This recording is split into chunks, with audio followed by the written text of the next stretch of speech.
നമസ്തേ. പുത്തൻ പുലരിയിലേക്ക് എല്ലാ പ്രിയപ്പെട്ട പ്രേക്ഷകർക്കും സ്വാഗതം. ഞാൻ രോഹിണി മഹേഷ്. ഞാൻ നിഖിൽ കുമാർ. രോഹിണി, ഇന്ന് വാർത്തകൾ നിറയെയുള്ളൊരു ദിവസമാണ്.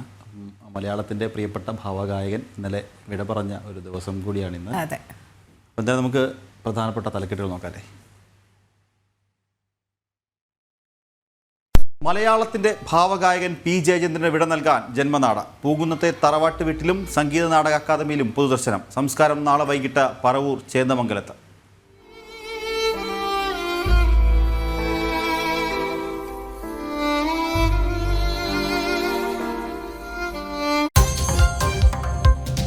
ലൈംഗികാധിക്ഷേപ കേസിൽ വീണ്ടും ജാമ്യം തേടാൻ ബോബി ചെമ്മണ്ണൂർ. എറണാകുളം പ്രിൻസിപ്പൽ സെഷൻസ് കോടതിയിൽ അപേക്ഷ നൽകും.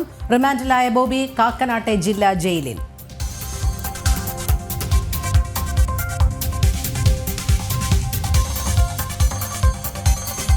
CPM ആലപ്പുഴ ജില്ലാ സമ്മേളനത്തിന് ഇന്ന് തുടക്കം. കടുത്ത വിഭാഗീയതയ്ക്കിടെ നടക്കുന്ന സമ്മേളനത്തിൽ പിണറായി വിജയനും MV ഗോവിന്ദനും പങ്കെടുക്കും. ജില്ലാ സെക്രട്ടറി R നാസർ തുടരാൻ സാധ്യത.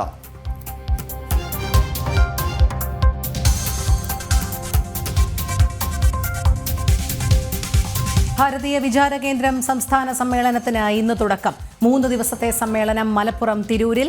ഔദ്യോഗിക ഉദ്ഘാടനം നാളെ രാവിലെ 10-ന് ജോർജ് കുര്യൻ നിർവഹിക്കും.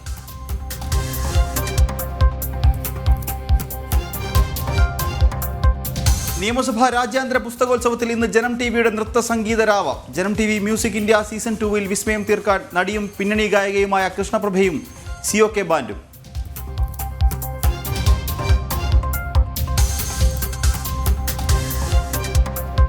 സ്പെഡെക്സ് ഉപഗ്രഹങ്ങളുടെ സഞ്ചാരം പൂർവ്വസ്ഥിതിയിൽ. 2 ഉപഗ്രഹങ്ങളും ഒരേ ഭ്രമണപഥത്തിൽ തിരിച്ചെത്തിച്ചു.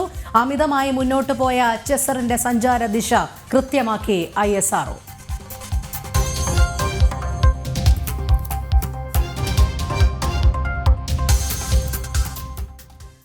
ശരണമെന്റെ അയ്യപ്പ. ശരണമെന്റെ അയ്യപ്പ പവർഡ് ബൈ അഴകുള്ള മുടിക്ക് വേണം total care from AVA Kottakkal Ayurveda. ശരിയായ ആയുർവേദം, ശരിയായ ഫലപ്രാപ്തി. കോ പവർഡ് ബൈ ഇനി എന്നും നിങ്ങളുടെ പ്രഭാത ഭക്ഷണം BKD സ്റ്റീം പുട്ടുപൊടി, rich and soft. Bharat Lajna multi state housing cooperative society limited, Kerala, Tamil Nadu and Pondicherry. Meralda gold, diamond, gems. ആതുര സേവന രംഗത്ത് സമർപ്പിത സേവനത്തിന്റെ 50 വർഷങ്ങൾ. Bharat hospital in association with Makarajyothi group of companies, Pune, Maharashtra. ഇനി നമ്മുടെ വീട്ടിൽ ഉദയഭാരത് കലണ്ടർ തന്നെ. രാമരാജനറിയാം മലയാളക്കര.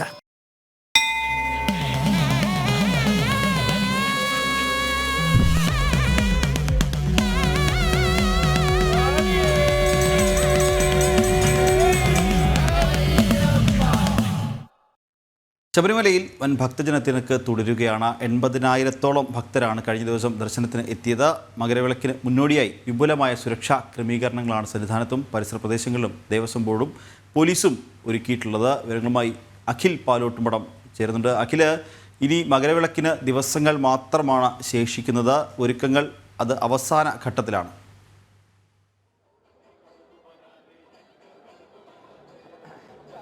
നിഖിലെ, രോഹിണി, സ്വാമി ശരണം. ശബരിമല സന്നിധാനം ഭക്തിയുടെ പരക്കോടിയിൽ നിൽക്കുകയാണ്. ഓരോ അയ്യപ്പ ഭക്തനെ സംബന്ധിച്ചിടത്തോളം ആ അയ്യപ്പ ഭക്തന്റെ ഏറ്റവും ആത്മനിർവൃതിയാകുന്ന ഒരു വർഷത്തെ കാത്തിരിപ്പാണ്. ഇനി 4 ദിവസം കൂടി മാത്രമാണ് ഉള്ളത് ഈ പൊന്നമ്പലമേട്ടിൽ മകരജ്യോതി തെളിയുന്നതിലേക്ക് വേണ്ടി. നാളെ 12-ാം തീയതിയോടുകൂടി തന്നെ പന്തളത്ത് നിന്ന് വലിയ കോയിക്കൽ ശ്രീധർമ്മശാസ്ത്ര ക്ഷേത്രത്തിൽ നിന്നും ആരംഭിക്കുന്ന തിരുവാഭരണ ഘോഷയാത്ര 14-ന് ഉച്ചയോടുകൂടി പമ്പയിലെത്തും.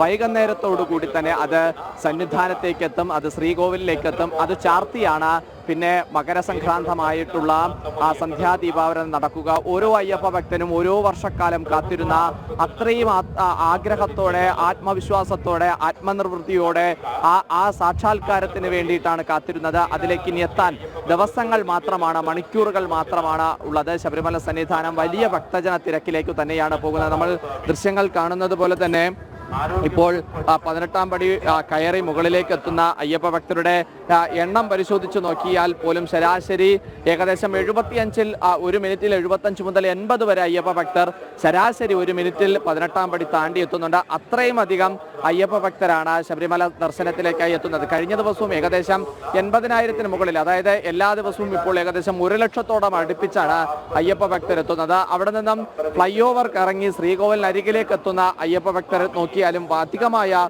ഒരു കൂട്ടം നമുക്ക് കാണാൻ സാധിക്കുന്നുണ്ട്. അതിൽ കൂടുതലായും അന്യ സംസ്ഥാനങ്ങളിൽ നിന്നെത്തുന്ന അയ്യപ്പ ഭക്തരാണ്. കാരണം അവരെ സംബന്ധിച്ചിടത്തോളം ആന്ധ്രയിൽ നിന്നും കർണാടകയിൽ നിന്നും തെലങ്കാനയിൽ നിന്നൊക്കെ തന്നെ എത്തുന്ന അയ്യപ്പ ഭക്തരെ സംബന്ധിച്ചിടത്തോളം അവർ വലിയ ആത്മവിശ്വാസത്തോടെ തൊഴുന്നത് അത് ഈ മകര സംക്രാന്തി പൂജയും അതുപോലെ തന്നെ മകരവിളക്കുമാണ്. ജനുവരി 14-ന് രാവിലെ 8:25-നാണ് മകരസംക്രാന്തി പൂജ നടക്കുന്നത്. ആ മകരസംക്രാന്തി പൂജയ്ക്ക് ശേഷമായിരിക്കും ശബരിമല സന്നിധാനം ശരിക്കും ആ മകരവിളക്കിനോട് അനുബന്ധിച്ചിട്ടുള്ള ഉത്സവാദി ക്രിയകളിലേക്ക് പോകുന്നത്. ജനുവരി 14-ന് വൈകുന്നേരത്തെ തിരുവാഭരണം ചാർത്തിയുള്ള ദീപാരാധനയ്ക്ക് ശേഷം 15-ന് ഏകദേശം 6 മണിക്ക് ശേഷമായിരിക്കും വലിയ ഭക്തജന തിരക്കുണ്ടാകുമെന്ന് കഴിഞ്ഞ ദിവസം തന്നെ ദേവസ്വം ബോർഡ് വ്യക്തമാക്കിയിരുന്നു. കാരണം ദേവസ്വം ബോർഡ് കണക്കുകൂട്ടുന്നതിനനുസരിച്ച് ഏകദേശം 3.5 ലക്ഷത്തിൽ പരം അയ്യപ്പ ഭക്തർ ഇത്തവണ ഈ മകരസംക്രാന്തി പൂജയ്ക്കും അതുപോലെ തന്നെ മകരവിളക്ക് തൊഴുന്നതിലേക്ക് വേണ്ടി 12 മുതൽ തന്നെ ശബരിമല സന്നിധാനത്തേക്ക് എത്തിച്ചേരും എന്നൊരു കണക്കുകൂട്ടലാണ് പോലീസിന്റെയും ദേവസ്വം ബോർഡിന്റെയും ഭാഗത്തു നിന്നുണ്ടാകുന്നത്. അതുകൊണ്ട് തന്നെയാണ്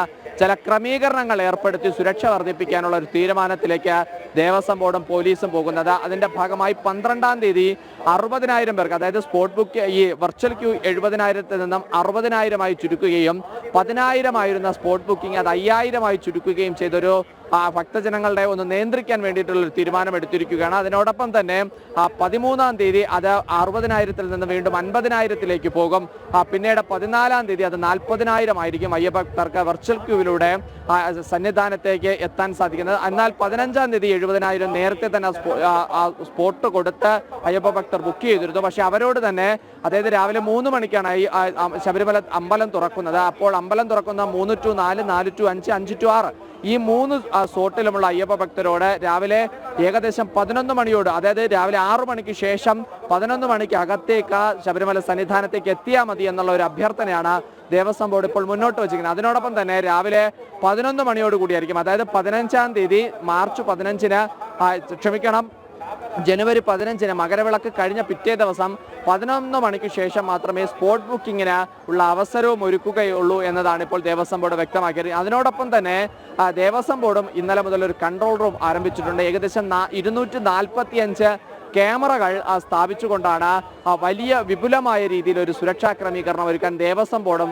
തീരുമാനമെടുത്തിരിക്കുന്നത്. അതായത് പോലീസിന്റെ ക്യാമറയും പോലീസിന്റെ കൺട്രോൾ റൂമിനും പുറമെയാണ്, നേരത്തെ സ്ഥാപിച്ചിരുന്ന ക്യാമറകൾക്കും പുറമെയായിട്ടാണ് 245 ക്യാമറകൾ കൂടി സ്ഥാപിച്ച് മരക്കൂട്ടം മുതൽ സന്നിധാനത്തിന്റെ മുഴുവൻ പ്രദേശങ്ങളും നിരീക്ഷിക്കാനുള്ള ഒരു തീരുമാനം ദേവസ്വം ബോർഡ് എടുത്തിരിക്കുന്നത്. എന്തായാലും സുരക്ഷ വർദ്ധിപ്പിച്ചിട്ടുണ്ട്, സുരക്ഷാ ക്രമീകരണങ്ങൾ വർദ്ധിപ്പിച്ചിട്ടുണ്ട്. അതുപോലെ തന്നെ ഭക്തജനങ്ങളുടെ ഒരു വരവിൽ ഒരു നിയന്ത്രണം ഏർപ്പെടുത്തിയിട്ടുണ്ട്. കനത്ത ജാഗ്രതയിലാണ് ശബരിമല സന്നിധാനവും പരിസരവും ഒക്കെ. അതിനോടൊപ്പം തന്നെ ഈ നാളെ മുതൽ ഏകദേശം 11-ാം തീയതി മുതൽ തന്നെ അയ്യപ്പ ഭക്തർ ഇവിടെ തമ്പടിക്കുമെന്നുള്ള ഒരു കണക്കുകൂട്ടൽ ഭരണകൂടത്തിനുണ്ട്. അതുകൊണ്ട് തന്നെ പല പ്രദേശങ്ങളിലും ഒക്കെ തന്നെ, വനപ്രദേശങ്ങളിലൊക്കെ തന്നെ അയ്യപ്പ ഭക്തർ അടുപ്പ് കൂട്ടി ആഹാരങ്ങളൊക്കെ പാചകം ചെയ്ത് കഴിക്കുന്ന ഒരു സ്ഥിതിവിശേഷം ഉണ്ടാകാറുണ്ട്. അതിനൊക്കെ തന്നെ കർശനമായ ഒരു നിരോധനമുണ്ട്. കാരണം വനപ്രദേശമാണ്, ഏതെങ്കിലും തരത്തിൽ അഗ്നിബാധ ഉണ്ടായാൽ അത് വലിയ ബുദ്ധിമുട്ടിലേക്ക് പോകുമെന്നുള്ള മുൻകരുതലോടുകൂടി തന്നെ അത്തരത്തിലുള്ള നിയന്ത്രണങ്ങൾ ഏർപ്പെടുത്തി അന്നദാന മണ്ഡപത്തിൽ നിന്നും മറ്റു സ്ഥലങ്ങളിൽ കൂടി അന്നദാന കൗണ്ടറുകൾ ആരംഭിച്ച് അയ്യപ്പ ഭക്തർക്ക് ഭക്ഷണം വിതരണ കാര്യത്തിൽ പോലും ഒരു വിപുലമായ ക്രമീകരണങ്ങൾ ദേവസ്വം ബോർഡ് എടുത്തിട്ടുണ്ട്. എന്തായാലും ശബരിമല സന്നിധാനം ഭക്തിയുടെ പരകോടിയിലേക്ക് എത്തി നിൽക്കുന്ന നിമിഷമാണ്. വലിയ ഭക്തജന തിരക്കുണ്ട്. അതിനോടൊപ്പം ഭക്തിസാന്ദ്രമായ നിമിഷമാണ് സന്നിധാനത്ത് ഉള്ളത്. നിഖിൽ, രോഹിണി. അതെ, അഖിൽ പറഞ്ഞതുപോലെ തന്നെയാണ്. സന്നിധാനത്തെ തിരക്ക് ഇങ്ങനെ വർദ്ധിച്ചുകൊണ്ടിരിക്കുകയാണ്.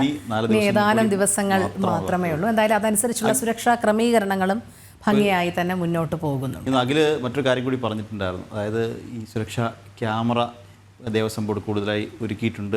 അതുമായിട്ട് ബന്ധപ്പെട്ട ഒരു റിപ്പോർട്ടിലേക്കാണ് നമ്മൾ ഇനി പോകുന്നത്. ശബരിമലയിൽ സുരക്ഷയൊരുക്കാൻ ഇനി കൂടുതൽ ക്യാമറ കണ്ണുകൾ, 21 ഡിസ്പ്ലേകളിൽ 245 പുതിയ ക്യാമറകൾ കൂടി ഒരുക്കിയാണ് ഈ പുതിയ സംവിധാനം. ദേവസ്വം ബോർഡ് വിജിലൻസ് വിഭാഗമാണ് സന്നിധാനം മുഴുവൻ ഇത്തരത്തിൽ ക്യാമറ കണ്ണുകൾ തുറന്നിരിക്കുന്നത്. ശബരിമല സന്നിധാനത്ത് സുരക്ഷയൊരുക്കാൻ കൂടുതൽ ക്യാമറകൾ സജ്ജമാക്കിയിരിക്കുകയാണ് ദേവസ്വം വിജിലൻസ് വിഭാഗം. മരക്കൂട്ടം മുതൽ സന്നിധാനം മുഴുവനും ദേവസ്വം വിജിലൻസ് സെക്യൂരിറ്റി കൺട്രോൾ റൂമിലിരുന്ന് ഇനി പരിശോധിക്കാം. കൺട്രോൾ റൂമിന്റെ ഉദ്ഘാടനം Thiruvithamkoor Devaswom board president advocate PS Prashanth നിർവഹിച്ചു.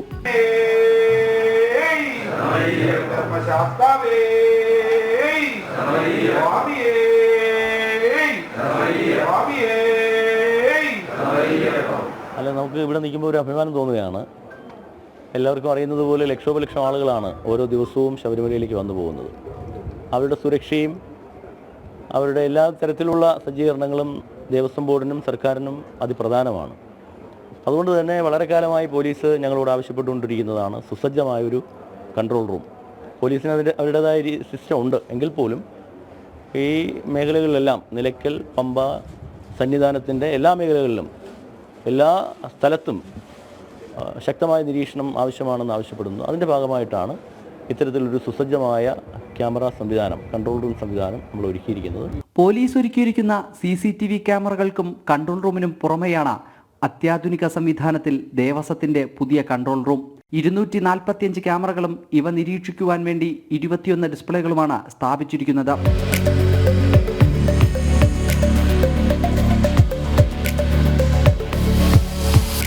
മരാമത്ത് കോംപ്ലക്സിലെ കൺട്രോൾ റൂമിൽ നടന്ന ഉദ്ഘാടന ചടങ്ങിൽ തിരുവിതാംകൂർ ദേവസ്വം ബോർഡ് അംഗം advocate A. Ajikumar, Sabarimala ADM doctor Arun S. Nair, Sabarimala Melshanthi Arunkumar Namboothiri, Keezhshanthi Krishnan Potti, Sabarimala special commissioner Jayakrishnan, Devaswom vigilance SP Sunil Kumar, Sannidhanam special officer B. Ajith, Sabarimala executive officer Murari Babu തുടങ്ങിയവർ പങ്കെടുത്തു.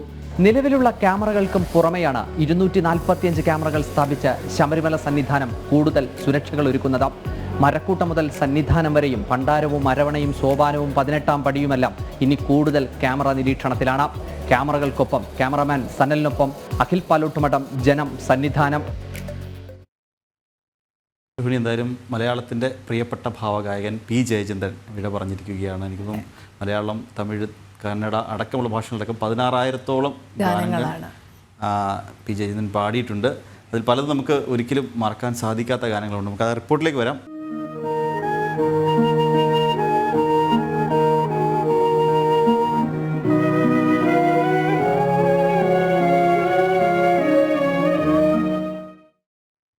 അന്തരിച്ച ഭാവഗായകൻ P. ജയചന്ദ്രന് വിട നൽകാനൊരുങ്ങി ജന്മനാട്.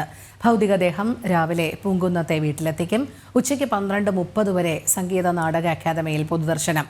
സംസ്കാരം നാളെ നടക്കും. പറവൂർ ചേന്നമംഗലം പാലയത്ത് തറവാട്ടിലാണ് സംസ്കാര ചടങ്ങുകൾ നടക്കുക.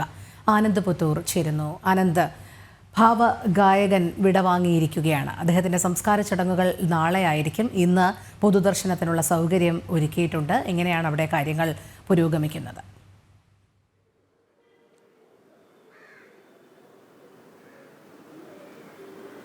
ഞാനിപ്പോൾ നിൽക്കുന്നത് അമല ആശുപത്രിയിലാണ്.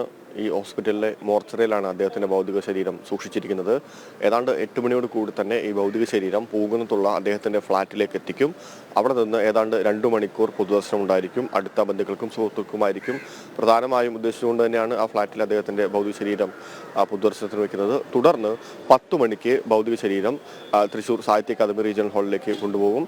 തുടർന്ന് 12:30 വരെ ഏതാണ്ട് 2.5 മണിക്കൂറോളം നീണ്ടു നിൽക്കുന്ന പൊതുദർശനമായിരിക്കും സാഹിത്യ അക്കാദമി ഹാളിൽ ഉണ്ടാവുക. ഒരുപക്ഷെ അത് അതിനേക്കാൾ നീണ്ടാക്കാം. കാരണം ആളുകൾ വരുന്നതിനനുസരിച്ച് സ്വാഭാവികമായും നീളാനുള്ള ഒരു സാധ്യതയുണ്ട്.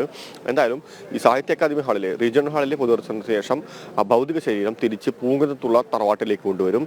ഈ തറവാട്ട് വീട്ടിൽ നാളെ രാവിലെ വരെ തറവാട്ട് വീട്ടിലായിരിക്കും പൊതുദർശനം. അതിനുശേഷമാണ് രാവിലെ നേരെ പറവൂരുള്ള അദ്ദേഹത്തിന് ചേന്നമംഗലത്തെ പാലയത്ത് തറവാട്ടിലേക്ക് ഭൗതിക ശരീരം കൊണ്ടുപോകും.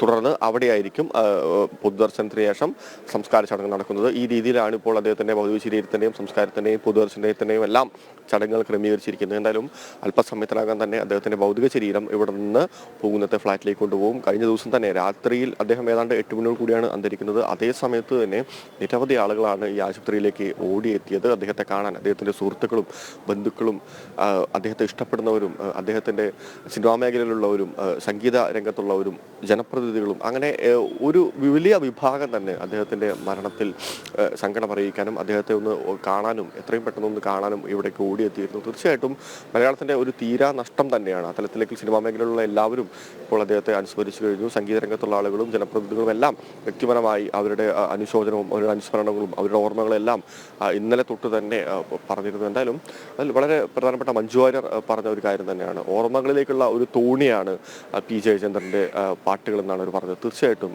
അദ്ദേഹത്തിൻ്റെ പാട്ടുകൾ എപ്പോൾ കേട്ടാലും കുട്ടിക്കാലത്ത് നമ്മളെ കൊണ്ടുപോയി അവിടെ നിർത്തുമെന്ന് തന്നെയാണ്. ശരിയാണ്, തീർച്ചയായിട്ടും വളരെ അന്വർത്ഥമാവുന്ന ഒരു വാക്കുകൾ തന്നെയാണ് അത്. ഓർമ്മകളിലേക്കുള്ള തോണി തന്നെയാണ് മലയാളിക്ക് പി ജയചന്ദ്രൻ്റെ ഓരോ പാട്ടുകളും. നഷ്ടപ്പെട്ട ഗൃഹാതുരത്വത്തിൻ്റെ ഓർമ്മകളിലേക്ക് അത് എളുപ്പം കൊണ്ടെത്തിക്കാനുള്ള ഒരു വഴിയാണ് പി ജയചന്ദ്രൻ്റെ ശബ്ദം.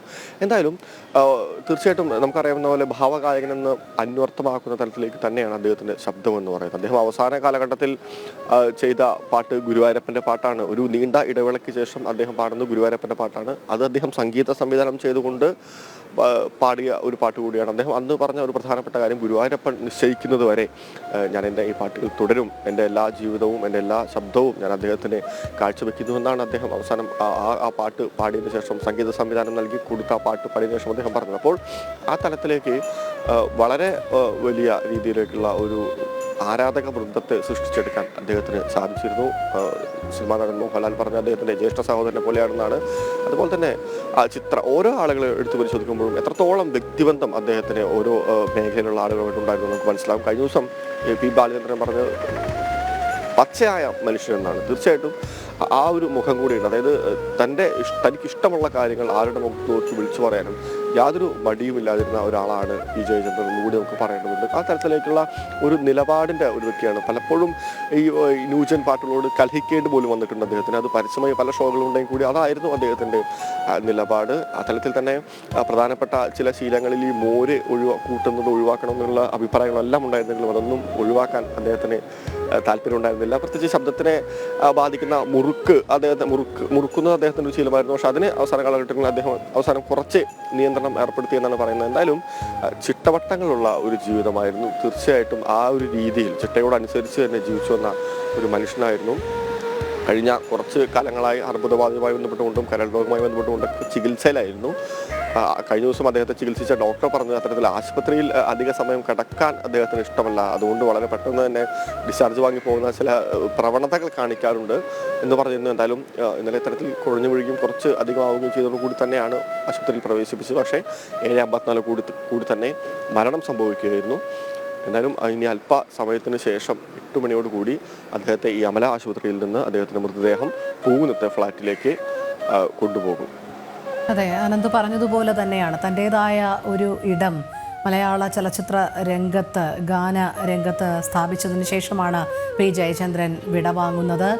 50 വർഷം നീളുന്ന തൻ്റെ ഗാന ജീവിതം, അതോടൊപ്പം തന്നെ 16,000-ഓളം പാട്ടുകൾ, അനന്ത് നിരവധി പുരസ്കാരങ്ങളും അദ്ദേഹം നേടിയിട്ടുണ്ട്. ഓർത്തെടുക്കാൻ പി ജയചന്ദ്രൻ എന്ന പ്രതിഭയെ സംബന്ധിച്ച് ധാരാളമാണ് മലയാളിക്ക്. ഒന്ന് മൂളിപ്പാട്ട് പാടാത്ത അദ്ദേഹത്തിൻ്റെതായ ഒരു പാട്ടുപോലും അവശേഷിക്കുന്നുമില്ല. അനന്ത് പറഞ്ഞതുപോലെ കൃത്യമായ നിലപാടുകളുമായി സംഗീത രംഗത്ത് മുന്നോട്ട് പോയ ഒരു വ്യക്തിപ്രഭാവം എന്ന് തന്നെ പറയേണ്ടിയിരിക്കുന്നു. പലർക്കും പലപ്പോഴും കാർക്കശ്യക്കാരനായി തോന്നിയിരുന്നെങ്കിൽ പോലും അദ്ദേഹം അത് എന്തുകൊണ്ടാണ് അത്തരം നിലപാട് സ്വീകരിക്കുന്നത് എന്നുള്ളത് പിന്നീട് തന്നെ വ്യക്തമാക്കിയിട്ടുള്ളതാണ്. എന്തായാലും സംഗീത ലോകത്തെ തീരാ നഷ്ടം എന്ന് തന്നെ പറയേണ്ടിയിരിക്കുന്നു പി ജയചന്ദ്രൻ്റെ വിയോഗം. ഇന്ന് പൊതുദർശനം നടക്കുമ്പോൾ പ്രമുഖരാരൊക്കെയായിരിക്കും അദ്ദേഹത്തെ കാണുന്നതിനായി സംഗീത നാടക അക്കാദമിയിൽ എത്തിച്ചേരുക എന്ന് അറിയാൻ കഴിയുന്നുണ്ടോ? അതോടൊപ്പം സംസ്കാരം നാളെയാണ്. പറവൂർ ചേന്നമംഗലത്തെ തറവാട്ട് വീട്ടിലായിരിക്കും. അവിടെയും പൊതുദർശനത്തിനുള്ള പൊതുദർശനത്തിനുള്ള സൗകര്യം ഒരുക്കുന്നതിനുള്ള സാധ്യത കാണുന്നുണ്ട്. അതുമായി ബന്ധപ്പെട്ട വിവരങ്ങൾ അനന്തിന് ലഭ്യമാകുന്നുണ്ട്.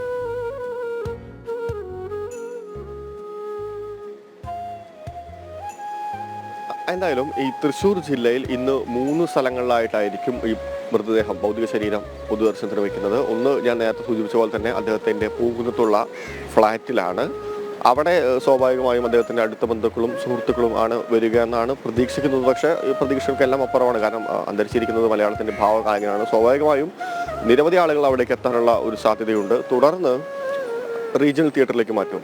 മലയാളത്തിൻ്റെ എന്നല്ല, ഇന്ത്യയിലെ തന്നെ ഏറ്റവും പ്രധാനപ്പെട്ട സംഗീതവുമായി ബന്ധപ്പെട്ടുകൊണ്ടുള്ള മേഖലയിൽ പ്രവർത്തിക്കുന്ന എല്ലാവരും അവിടേക്ക് എത്തും എന്ന് തന്നെയാണ് പൊതുവെ പ്രതീക്ഷിക്കുന്നത്. ആ തരത്തിൽ മലയാളത്തിലെ തന്നെ മുൻനിര സിനിമാ രംഗത്തെയും മാധ്യമരംഗത്തെയും അതുപോലെ തന്നെ ചലച്ചിത്ര രംഗത്തെയും മറ്റ് രാഷ്ട്രീയ രംഗത്തെയും എല്ലാം പ്രമുഖർ ഈ റീജിയണൽ തിയേറ്ററിലേക്ക് എത്തും എന്നാണ് നമുക്കറിയാൻ സാധിക്കുന്നത്. തുടർന്ന് അദ്ദേഹത്തിൻ്റെ പൂങ്കുന്നത്തിലുള്ള അദ്ദേഹത്തിൻ്റെ വീട്ടിലേക്ക്, തറവാട്ട് വീട്ടിലേക്കായിരിക്കും കൊണ്ടുവരുന്നത്. നാളെ തീർച്ചയായിട്ടും ഈ ബോഡി, ഈ ഭൗതിക ശരീരം പറവൂരിലുള്ള ചേന്ദമംഗലത്തെ അദ്ദേഹത്തിൻ്റെ പാലിയത്ത് തറവാട്ടിലേക്ക് കൊണ്ടുപോകും. അവിടെയും പൊതുദർശനത്തിനുള്ള സൗകര്യം വെച്ചിട്ടുണ്ട്. പക്ഷേ അവിടെ ചില ആചാരപരമായിട്ടുള്ള ചില കാര്യങ്ങൾ നടത്തേണ്ടതിൻ്റെ കാര്യത്തിലാണ് നാളെ ഇത്തരത്തിൽ സംസ്കാര ചടങ്ങ് മാറ്റുന്നതിൻ്റെ കാരണം. അപ്പോൾ തീർച്ചയായിട്ടും ചില വിശ്വാസ പ്രമാണങ്ങൾക്കനുസരിച്ച് ജീവിച്ച മനുഷ്യനായതുകൊണ്ട് തന്നെ ഭൗതിക ശരീരത്തിൻ്റെ സംസ്കാരവും ആ തരത്തിലുള്ള വിശ്വാസ പ്രമാണങ്ങളുടെ അടിസ്ഥാനത്തിൽ തന്നെയാണ്. അതുകൊണ്ടാണ് നാളെ അദ്ദേഹത്തിൻ്റെ ജനിച്ചു വളർന്ന ഈ പാലിയത്തെ തറവാട്ടിലേക്ക് കൊണ്ടുപോകുന്നത്. അവിടെയും പൊതുദർശനം ഉണ്ടായിരിക്കും. വൈകുന്നേരത്തോടു കൂടി തന്നെ പരമാവധി 5 മണിക്ക് മുമ്പായിരിക്കും അദ്ദേഹത്തിൻ്റെ സംസ്കാരം നടത്തുക എന്നാണ് നമുക്കറിയാൻ വേണ്ടി സാധിക്കുന്നത്. എന്തായാലും ഇന്നലെ തന്നെ ഇവിടെ ഒരുവിധം ആളുകൾ, അത് ഈ ജനപ്രതിനിധികളും സിനിമാരംഗങ്ങളുള്ളവർക്ക് ഇന്നലെ എത്തിയിരുന്നു. എന്തായാലും കൂടുതൽ ആളുകൾ ഇന്ന് എത്താനാണ് സാധ്യത. 12:30 കൂടി തന്നെ റീജിയണൽ തിയേറ്ററിലെ പൊതുദർശനം അവസാനിപ്പിക്കുമെന്ന് പറയുമെങ്കിലും ഒരു പക്ഷേ അത് 12:30 അവസാനിക്കാനുള്ള സാധ്യതയില്ല. ആളുകൾ വരുന്നതിനനുസരിച്ച് അതിൻ്റെ സമയം നീളാനുള്ള ഒരു സാധ്യത തന്നെയാണ് എന്തായാലും കാണുന്നത്. അല്പസമയത്തിനകം തന്നെ അമല ആശുപത്രിയിൽ നിന്ന് ഈ ഭൗതികദേഹം പൂങ്കുന്നത്തുള്ള അദ്ദേഹത്തിന്റെ ഫ്ളാറ്റിലേക്ക് കൊണ്ടുപോകും. അതെ, അനന്ത് പറഞ്ഞതുപോലെ തന്നെയാണ് നിരവധി പ്രിയപ്പെട്ട ഉണ്ടെങ്കിലും കേരളത്തെ പറ്റി ഒരു പാട്ട്, കേരളപ്പിറവി സമയത്ത് നമുക്കൊരു പാട്ടെന്ന് പറഞ്ഞാൽ ആദ്യം ഓർമ്മ വരിക നമുക്ക് കേരനിരകളാടും എന്ന ആ ഒരു ഗാനം തന്നെയാണ്. അങ്ങനെ നിരവധി ഗാനങ്ങൾ. ഇപ്പോൾ നിറത്തിലെ ഒരിടയ്ക്ക് ഒരു കാലത്ത് യുവാക്കൾക്കിടയിൽ ഹരമായി മാറിയിരുന്ന പ്രായം തമ്മിൽ മോഹം നൽകി എന്ന പാട്ടടക്കം നിരവധി ഗാനങ്ങൾ അദ്ദേഹം പാടി.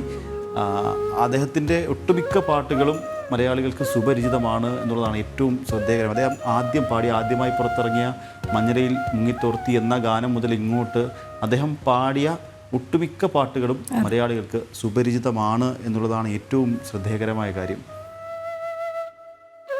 എന്തായാലും ആനന്ദ് ഇപ്പോൾ അമല ആശുപത്രിയിലാണ്, അവിടെ മോർച്ചറിയിലാണ് അദ്ദേഹത്തിൻ്റെ ഭൗതികദേഹം സൂക്ഷിച്ചിരിക്കുന്നത്. തുടർന്ന് ഇനി 5 ഇടങ്ങളിലായി പൊതുദർശനത്തിനുള്ള സൗകര്യം ഒരുക്കിയിരിക്കും. ആനന്ദ്, നമുക്കറിയാം ആ കാലഘട്ടത്തിലെ 2 പേരായിരുന്നു യേശുദാസും പി ജയചന്ദ്രനും. ഇവർ 2 പേരും മലയാളികൾക്ക് സമ്മാനിച്ചത് മധുരമനോഹരങ്ങളായ ഗാനങ്ങൾ തന്നെയായിരുന്നു. ഇവർ 2 പേരുടെയും എടുത്തു പറയേണ്ടുന്ന മറ്റൊരു സവിശേഷത എന്ന് പറയുന്നത് മലയാളത്തിൻ്റെ ഭാവം അതേപടി ഗാനത്തിലൂടെ എത്തിക്കുക, അതോടൊപ്പം തന്നെ അക്ഷരശുദ്ധി, ഒരു വാക്കുപോലും മനസ്സിലാകാത്ത വിധത്തിലല്ല ഈ 2 ഭാവഗായകരും പാടിയിട്ടുള്ളത് എന്നാണ്. അങ്ങേയറ്റം അക്ഷരശുദ്ധിയോടുകൂടിയാണ് ഇവർ എപ്പോഴും പാടിയിരുന്നത്. അത് പലപ്പോഴും ജയചന്ദ്രനെ കുറിച്ച് പറയുന്നത് കൃത്യമായി ആ സംഗീത ആലാപനത്തിൽ അത് കടന്നു വരാൻ എപ്പോഴും ശ്രദ്ധ ചെലുത്തിയിരുന്നു. പലപ്പോഴും അത് പ്രാക്ടീസിലൊക്കെ ഉടനീളം അദ്ദേഹം അത് ആവർത്തിച്ച് പാടി മനസ്സിലാക്കിയതിന് ശേഷമാണ് ഓരോ വാക്കുകളും ആ ഗാനാലാപനത്തിൽ കൊണ്ടുപോയിക്കൊണ്ടിരുന്നത് എന്നുമാണ്. ഒപ്പം തന്നെ ഇവർ പാടി ഫലിപ്പിച്ച പാട്ടുകൾ മറ്റൊരാൾക്ക് പാടി ഫലിപ്പിക്കുക എന്നുള്ളത് അത്രത്തോളം എളുപ്പമുള്ള കാര്യമായിരുന്നില്ല. അതെ ആനന്ദ്, ഇപ്പോൾ ഏറ്റവും ഒടുവിലായി അവിടെ നിന്നുള്ള വിവരങ്ങൾ എങ്ങനെയാണ് വരുന്നത്? എപ്പോഴായിരിക്കും അദ്ദേഹത്തിൻ്റെ ഭൗതികദേഹം ആശുപത്രിയിൽ നിന്ന് പൊതുദർശനത്തിനായി കൊണ്ടുവരിക?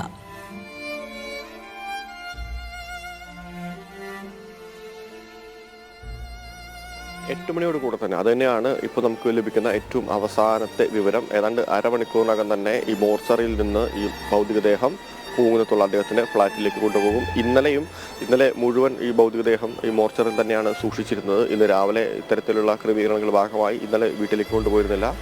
നേരത്തെ സൂചിപ്പിച്ച പോലെ തന്നെ എല്ലാ തലമുറയും എല്ലാ തലമുറയാലും ആഘോഷിക്കപ്പെട്ട ഒരു ഗായകൻ തന്നെയാണ് പി ജയചന്ദ്രൻ. തീർച്ചയായും ആ യേശുദാസാണോ പി ജയചന്ദ്രനാണോ എന്നുള്ള ഒരു ചോദ്യത്തിന് ഇപ്പോഴും നമുക്ക് വ്യക്തമായിട്ടുള്ള ഒരു ഉത്തരം പലർക്കും ഇല്ല എന്ന് തന്നെ വേണമെങ്കിൽ പറയാം. തീർച്ചയായിട്ടും രണ്ടുപേരും രണ്ട് വഴിയിലൂടെ ഒഴുകിയിരുന്ന മഹാപ്രതിഭകളായിരുന്നു. അതിലൊരു മനുഷ്യൻ, ഒരു മഹാപ്രതിഭ ലോകത്തോട് വിട പറഞ്ഞിരിക്കുന്നു. നേരത്തെ സൂചിപ്പിച്ച പോലെ തന്നെ മലയാളത്തിൻ്റെ ക്ലാസിക് സംഗീത കാലഘട്ടം മുതൽ ഇന്നുള്ള ഏറ്റവും പുതിയ കാലഘട്ടത്തിലെ സംഗീത സംവിധായകരോടൊപ്പം പോലും പ്രവർത്തിച്ചിട്ടുള്ള ഒരു സംഗീത പ്രതിഭയാണ് പി ജയചന്ദ്രൻ. പ്രത്യേകിച്ച് അദ്ദേഹത്തിൻ്റെ അവസാന കാലഘട്ടങ്ങളിലെ പാട്ട് പൂക്കൾ, പനിനീർ പൂക്കൾ, ആ പാട്ടെല്ലാം ഇപ്പോഴും മലയാളികളിലെ ഓരോ പ്രായക്കാരും ഓരോ ചെറിയ കുട്ടികളും മൂളിക്കൊണ്ട് നടക്കുന്ന പാട്ടാണ്. അപ്പോൾ എല്ലാ തലമുറകളെയും സന്തോഷിപ്പിക്കാനും എല്ലാ തലമുറകളെയും അവരുടെ ഗൃഹാതുരത്തിലേക്ക് കൊണ്ടുപോകാനും അവരുടെ ഓർമ്മകളിലെ ഒരു തോണിയായി ജയചന്ദ്രൻ മാറി എന്നുള്ള കാര്യത്തിൽ യാതൊരു സംശയവുമില്ല. ആ തരത്തിൽ ഒരു അടയാളപ്പെടുത്തലുകൾ, കൃത്യമായിട്ടുള്ള ഒരു അടയാളപ്പെടുത്തൽ മലയാള സംഗീത ശാഖ എന്നല്ല, ഭാരതത്തിൻ്റെ മിക്ക ഭാഷകളും അദ്ദേഹം പാടിയിട്ടുണ്ട്. അപ്പോൾ ആ തലത്തിൽ ഇന്ത്യയിലെ തന്നെ പ്രധാനപ്പെട്ട സംഗീതത്തിനെല്ലാം കൃത്യമായിട്ടുള്ള ഒരു അടയാളപ്പെടുത്തലായിട്ട് തന്നെയാണ് ജയചന്ദ്രൻ ഈ ഭൂമി വിട്ടു പോയത്. എന്തായാലും തീർച്ചയായിട്ടും എല്ലാ കാലഘട്ടത്തിലും സംഗീതമുള്ളിടത്തോളം കാലഘട്ടം എന്ന് പറയുമ്പോൾ സ്വാഭാവികമായിട്ടും ലോകത്തിൻ്റെ അവസാനം വരെ എന്ന് പറയാം, ആ കാലഘട്ടം വരെ ജയചന്ദ്രൻ ഓർമ്മിച്ചിരിക്കും ഓരോ മലയാളിയുടെയും മനസ്സിൽ. കാരണം ഈ ജയചന്ദ്രൻ്റെ പാട്ട് കൊള്ളാത്ത ഒരു മലയാളി പോലും ഉണ്ടാവില്ല. എത്ര പാട്ടുകളാണ് നമ്മുടെ ഓർമ്മയിലേക്ക് ഓടിയെത്തുന്നത്. പ്രത്യേകിച്ച് അമ്മ എന്ന് പറയുമ്പോൾ നമുക്ക് വളരെ പെട്ടെന്ന് ഓർമ്മ വരുന്ന, റിലേറ്റ് ചെയ്യാൻ പറ്റുന്ന പാട്ടുകളൊന്നാണ് തങ്ക മനസ്സ്, അമ്മ മനസ്സ്. ഇപ്പോഴും ഈ റീലുകളിൽ നിറയെ അമ്മമാരെ കുറിച്ച് വർണ്ണിച്ചുകൊണ്ടുള്ള ആ ഒരു പാട്ട് തന്നെയാണ് തങ്ക മനസ്സ്. അപ്പോൾ ആ തലത്തിലേക്ക് അമ്മ എന്ന് പറയുമ്പോൾ നമുക്ക് വളരെ പെട്ടെന്ന് ഓടിയെത്തുന്ന പാട്ടാണ് തങ്ക മനസ്സ്. അതുപോലെ തന്നെ വളരെ മനോഹരമായിട്ടുള്ള പ്രണയഗാനങ്ങൾ, എന്തേ ഇന്നും വന്നില്ല, ഇപ്പോഴും ഈ ഒരു കാലഘട്ടത്തിൽ പോലും നിറഞ്ഞുകൊണ്ട് കിടക്കുന്ന, സോഷ്യൽ മീഡിയയിലെല്ലാം നിറഞ്ഞു നിൽക്കുന്ന റീലായിക്കൊണ്ടുള്ള ഒരു പാട്ട് തന്നെയാണ്. അപ്പോൾ എടുത്ത് പറയുമ്പോൾ തീർച്ചയായിട്ടും നമുക്ക് ഓരോ മേഖലയിലും ഓരോ ആളുകളുടെയും ഓരോ ഓർമ്മയ്ക്കും കൃത്യമായിട്ടുള്ള ഒരു അടക്കത്തിനനുസരിച്ചുള്ള പാട്ടുകൾ തന്നെയാണ് അദ്ദേഹത്തിൻ്റെ സ്വരമാധുരിയിൽ നിന്ന് പുറത്തേക്ക് വന്നിട്ടുള്ളത്. എന്തായാലും അല്പസമയത്തിനകം തന്നെ 8 മണിയോട് കൂടെ തന്നെ അദ്ദേഹത്തിൻ്റെ മൃതദേഹം ഈ പൂങ്കുന്നത്തെ ഫ്ലാറ്റിലേക്ക് മോർച്ചറിയിൽ നിന്ന് മാറ്റും. തുടർന്ന് പൂങ്കുന്നത്ത് ആയിരിക്കും അദ്ദേഹത്തിൻ്റെ ആദ്യ പൊതുദർശനം ആരംഭിക്കുന്നത്. അതെ, നിഖിൽ, ആനന്ദ് പറഞ്ഞതുപോലെ തന്നെയാണ് എല്ലാ തലമുറയെയും സ്പർശിക്കാൻ തക്കവണ്ണമുള്ള ഗാനാലാപന ശൈലി എന്നുള്ളതാണ് പ്രത്യേകത. നമ്മൾ നേരത്തെ പറഞ്ഞതുപോലെ മഞ്ഞലയിൽ മുങ്ങിത്തോർത്തി എന്നുള്ള ആ ഗാനത്തിൽ തുടങ്ങി ഏറ്റവും ഒടുവിലായി പ്രായം നമ്മിൽ മോഹം നൽകിയും അതിനുശേഷം പൂക്കൾ, പനിനീർ പൂക്കൾ, ഇത്തരം പാട്ടുകളിലുമൊക്കെ എല്ലാ തലമുറകളെയും അത് സ്പർശിക്കുന്നു എന്നുള്ളതാണ്. അവർ മൂളി നടക്കുന്ന ആ ഒരു രീതിയിലുള്ള പാട്ടുകൾ അദ്ദേഹം പാടി വെച്ചിട്ടുണ്ട്. നേരത്തെ പറഞ്ഞ പോലെ അദ്ദേഹം പാടി ഫലിപ്പിച്ച പാട്ടുകൾ മറ്റൊരാൾക്ക് പാടുക, അതേ രീതിയിൽ പാടുക എന്ന് പറഞ്ഞാൽ അത് വളരെ ബുദ്ധിമുട്ടേറിയ ഒരു കാര്യം തന്നെയാണ്. എന്തായാലും മലയാളത്തിൻ്റെ അനുശോചനമാണ് പി ജയചന്ദ്രന് നൽകിക്കൊണ്ടിരിക്കുന്നത്. നിരവധി പേർ ഇന്ന് അദ്ദേഹത്തിൻ്റെ ഭൗതികദേഹത്തിൽ ആദരാഞ്ജലി അർപ്പിക്കുന്നതിനായി എത്തിച്ചേരും. ആനന്ദ്, നമുക്ക് അദ്ദേഹത്തിൻ്റെ സംഗീത ജീവിതത്തെ എങ്ങനെ ഓർത്തെടുക്കാം? നിരവധി പുരസ്കാരങ്ങൾ അദ്ദേഹത്തിന് ലഭിച്ചിട്ടുണ്ട്. സംസ്ഥാന ചലച്ചിത്ര പുരസ്കാരം 5 തവണയാണ് അദ്ദേഹം നേടിയത്. അതോടൊപ്പം ദേശീയ ചലച്ചിത്ര പുരസ്കാരം, മികച്ച ഗായകനുള്ള പുരസ്കാരം 1 വട്ടം, തമിഴ്നാട് സർക്കാരിൻ്റെ പുരസ്കാരങ്ങൾ ലഭിച്ചിട്ടുണ്ട്. ഇതെല്ലാം നമുക്ക് എങ്ങനെ ഓർത്തെടുക്കാം ആനന്ദ്?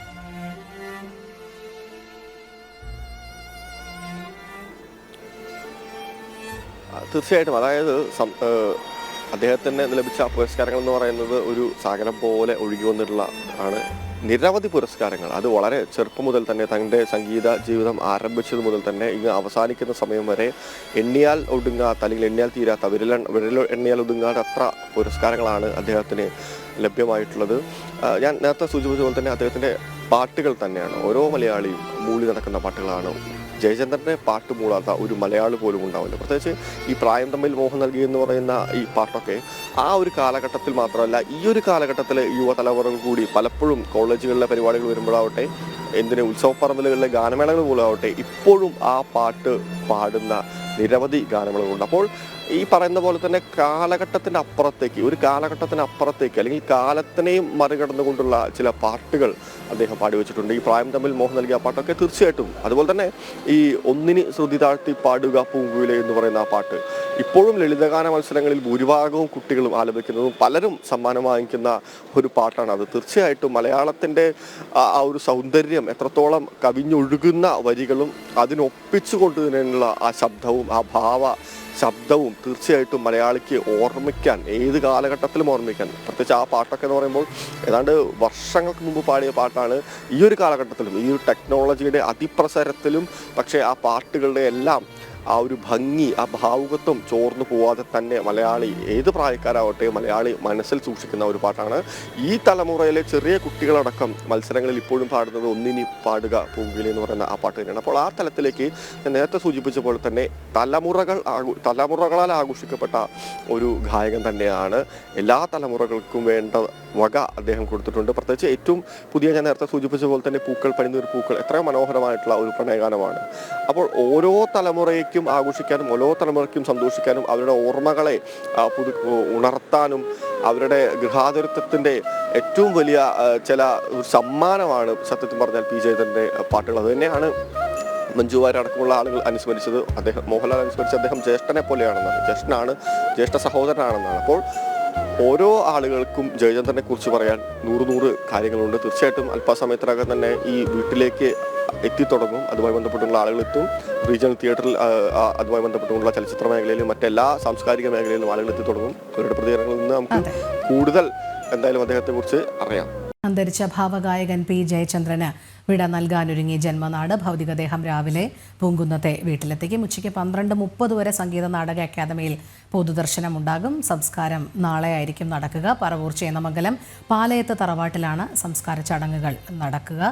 ഇപ്പോൾ അദ്ദേഹത്തിൻ്റെ ഭൗതികദേഹം സൂക്ഷിച്ചിരിക്കുന്ന അമല ആശുപത്രിക്ക് മുന്നിൽ നിന്നും ആനന്ദ് പുത്തൂർ ചേരുന്നു. ആനന്ദ്, നമ്മൾ പി ജയചന്ദ്രൻ എന്ന അതുല്യ കലാകാരനെ ഓർത്തെടുക്കുകയായിരുന്നു. 16,000-ഓളം ഗാനങ്ങൾ, 50 വർഷം നീണ്ടു നിൽക്കുന്ന തൻ്റെ സംഗീത ജീവിതം, അതോടൊപ്പം തന്നെ നിരവധി പുരസ്കാരങ്ങൾ, ഇതിലെല്ലാത്തിലും ഉപരി എത്രയോ തലമുറകൾ ഓർത്തിരിക്കത്തക്കവണ്ണമുള്ള ഗാനങ്ങൾ, അതിലെല്ലാം അദ്ദേഹത്തിൻ്റെതായ ഭാവം അലിയിച്ചു ചേർത്തുകൊണ്ട് തന്നെ മുന്നോട്ട് പോകുന്ന ഒരു സംഗീത പ്രതിഭ. ഇങ്ങനെ നിരവധി വിശേഷണങ്ങളാണ് പി ജയചന്ദ്രനെ സംബന്ധിച്ചിടത്തോളം.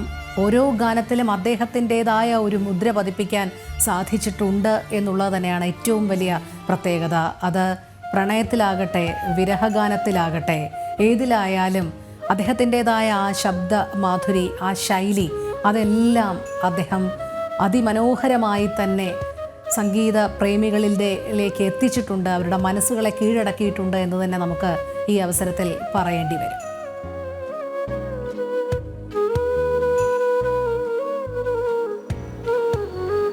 തീർച്ചയായിട്ടും ഞാൻ നേരത്തെ സൂചിപ്പിച്ച പോലെ തന്നെ അദ്ദേഹത്തിന് സംസ്ഥാന പുരസ്കാരം ലഭിച്ച ഓരോ പാട്ടുകൾ എടുത്ത് പരിശോധിക്കുമ്പോൾ നമുക്കത് മനസ്സിലാക്കും. നീലഗിരിയുടെ സഖികളെ എന്ന് പറയുന്ന പാട്ടിനാണ് അദ്ദേഹത്തിന് 1972 അവാർഡ് പുരസ്കാരം ലഭിക്കുന്നത്. അപ്പോൾ ഇപ്പോഴും ഞാൻ നേരത്തെ സൂചിപ്പിച്ച പോലെ തന്നെ ഓരോ മനുഷ്യൻ്റെയും ഓരോ മലയാളികളുടെയും മനസ്സിൽ എന്നും ഓർമ്മിച്ചു വെക്കാൻ പോകുന്ന ഒരു പിടി മികച്ച ഗാനങ്ങൾ സമ്മാനിച്ചുകൊണ്ട് തന്നെയാണ് അദ്ദേഹം നമുക്ക് ഈ ലോകത്തോട് വിട പറഞ്ഞിട്ടുള്ളത്. ചില കേട്ടുകഥകളും കേൾവിക്കഥകളും എല്ലാം ഉണ്ട്. പ്രത്യേകിച്ച് AR റഹ്മാൻ അദ്ദേഹത്തെ പാടാൻ വിളിച്ചിരുന്നു ആദ്യഘട്ടത്തിൽ. അപ്പോൾ ഞാൻ നേരത്തെ സൂചിപ്പിച്ച പോലെ തന്നെ ചില നിലപാടുകളുള്ള, ചില കർക്കശക്കാരനായ അല്ലെങ്കിൽ തൻ്റേതായിട്ടുള്ള ചില തീരുമാനങ്ങളിലൂടെ ജീവിക്കുന്ന ഒരു മനുഷ്യൻ കൂടിയായിരുന്നു അദ്ദേഹം, ഒരു പച്ച മനുഷ്യൻ കൂടിയായിരുന്നു. അപ്പോൾ വിളിച്ചപ്പോൾ അത്തരത്തിൽ തൻ്റെ വീട്ടിൽ കുളി കഴിഞ്ഞിട്ടില്ല, വെള്ളത്തിന് കുറച്ച് ബുദ്ധിമുട്ടുണ്ട്, അത് കഴിഞ്ഞിട്ട് എത്താം എന്ന് പറയുകയും അതിനുശേഷം എത്തിയപ്പോൾ ആ പാട്ട് മറ്റാരോ പാടുകയും ചെയ്തെന്നും അദ്ദേഹത്തിന് അടുത്ത സുഹൃത്തുക്കളോട് സംസാരിച്ചപ്പോൾ കഴിഞ്ഞ ദിവസം വ്യക്തമാക്കിയിരുന്നു. പക്ഷേ അതിൽ സുഹൃത്തുക്കൾക്ക് നിരാശയുണ്ടെങ്കിലും അദ്ദേഹത്തിന് അതിൽ നിരാശയില്ല. കാരണം AR റഹ്മാന്റെ മറ്റൊരു പാട്ടിലൂടെ തന്നെയാണ് അദ്ദേഹം ഹിന്ദി ഗാന രംഗത്തേക്ക് കൂടി എത്തുന്നത്. അപ്പോൾ ആ തലത്തിൽ കൃത്യമായിട്ടുള്ള ഒരു ചിട്ടയിലൂടെ ചിട്ടയായ ജീവിതം നയിച്ച വ്യക്തി കൂടിയായിരുന്നു ജയചന്ദ്രൻ നമുക്ക് പറയേണ്ടി വരും. അതിന് ആ തലത്തിൽ കോംപ്രമൈസുകൾക്കോ അല്ലെങ്കിൽ അഡ്ജസ്റ്റ്മെൻറ്റുകൾക്കോ ഒന്നും തയ്യാറാവാത്ത ഒരു മനുഷ്യൻ തന്നെയായിരുന്നു. ഞാൻ നേരത്തെ പറഞ്ഞ പോലെ തന്നെ പല റിയാലിറ്റി ഷോകളിലും അദ്ദേഹം ജഡ്ജായിട്ട് വന്നെങ്കിൽ കൂടി ചില പാട്ടുകളോടുള്ള അദ്ദേഹത്തിൻ്റെ എതിർപ്പ് പരസ്യമായി തന്നെ കാണിക്കാൻ യാതൊരു വിമുഖതയും ഇല്ലാത്ത മനുഷ്യൻ കൂടിയായിരുന്നു. പലതവണ അത്തരത്തിലുള്ള പല ഷോകളിൽ നിന്നും അദ്ദേഹം ഇറങ്ങിപ്പോയിട്ടുണ്ട്. അന്നെല്ലാം അദ്ദേഹത്തിനെ വിമർശിക്കാൻ ആളുകളുണ്ടെങ്കിലും പക്ഷേ അതായിരുന്നു അദ്ദേഹത്തിൻ്റെ നിലപാട് എന്നുള്ളതാണ് നമ്മൾ മനസ്സിലാക്കേണ്ടത്. അപ്പോൾ ഈ നേരത്തെ സൂചിപ്പിച്ച പോലെ തന്നെ പച്ചയായിട്ടുള്ള മനുഷ്യൻ, ഇന്നലെ പി ബാലേന്ദ്രൻ MLA പറഞ്ഞ അദ്ദേഹത്തെ അനുസ്മരിച്ച് അങ്ങനെയാണ്, പച്ചയായിട്ടുള്ള മനുഷ്യൻ എന്നാണ്. തീർച്ചയായിട്ടും അത് തന്നെയാണ് നമുക്ക് കാണാത്തത്. യാതൊരു തരത്തിലുള്ള കാപട്യങ്ങളും ഇല്ലാതെ തന്നെയാണ് അദ്ദേഹം ഈ നാടിനെ അല്ലെങ്കിൽ ആളുകളെ നേരിട്ടിരുന്നത്, അല്ലെങ്കിൽ ആളുകളോട് സമീപിച്ചിരുന്നത്. തൃശ്ശൂർക്കാർക്കൊക്കെ പറയുകയാണെങ്കിൽ വളരെ സാധാരണക്കാരായിട്ടുള്ള ഒരു ജീവിതം നയിച്ച വ്യക്തിയായിരുന്നു.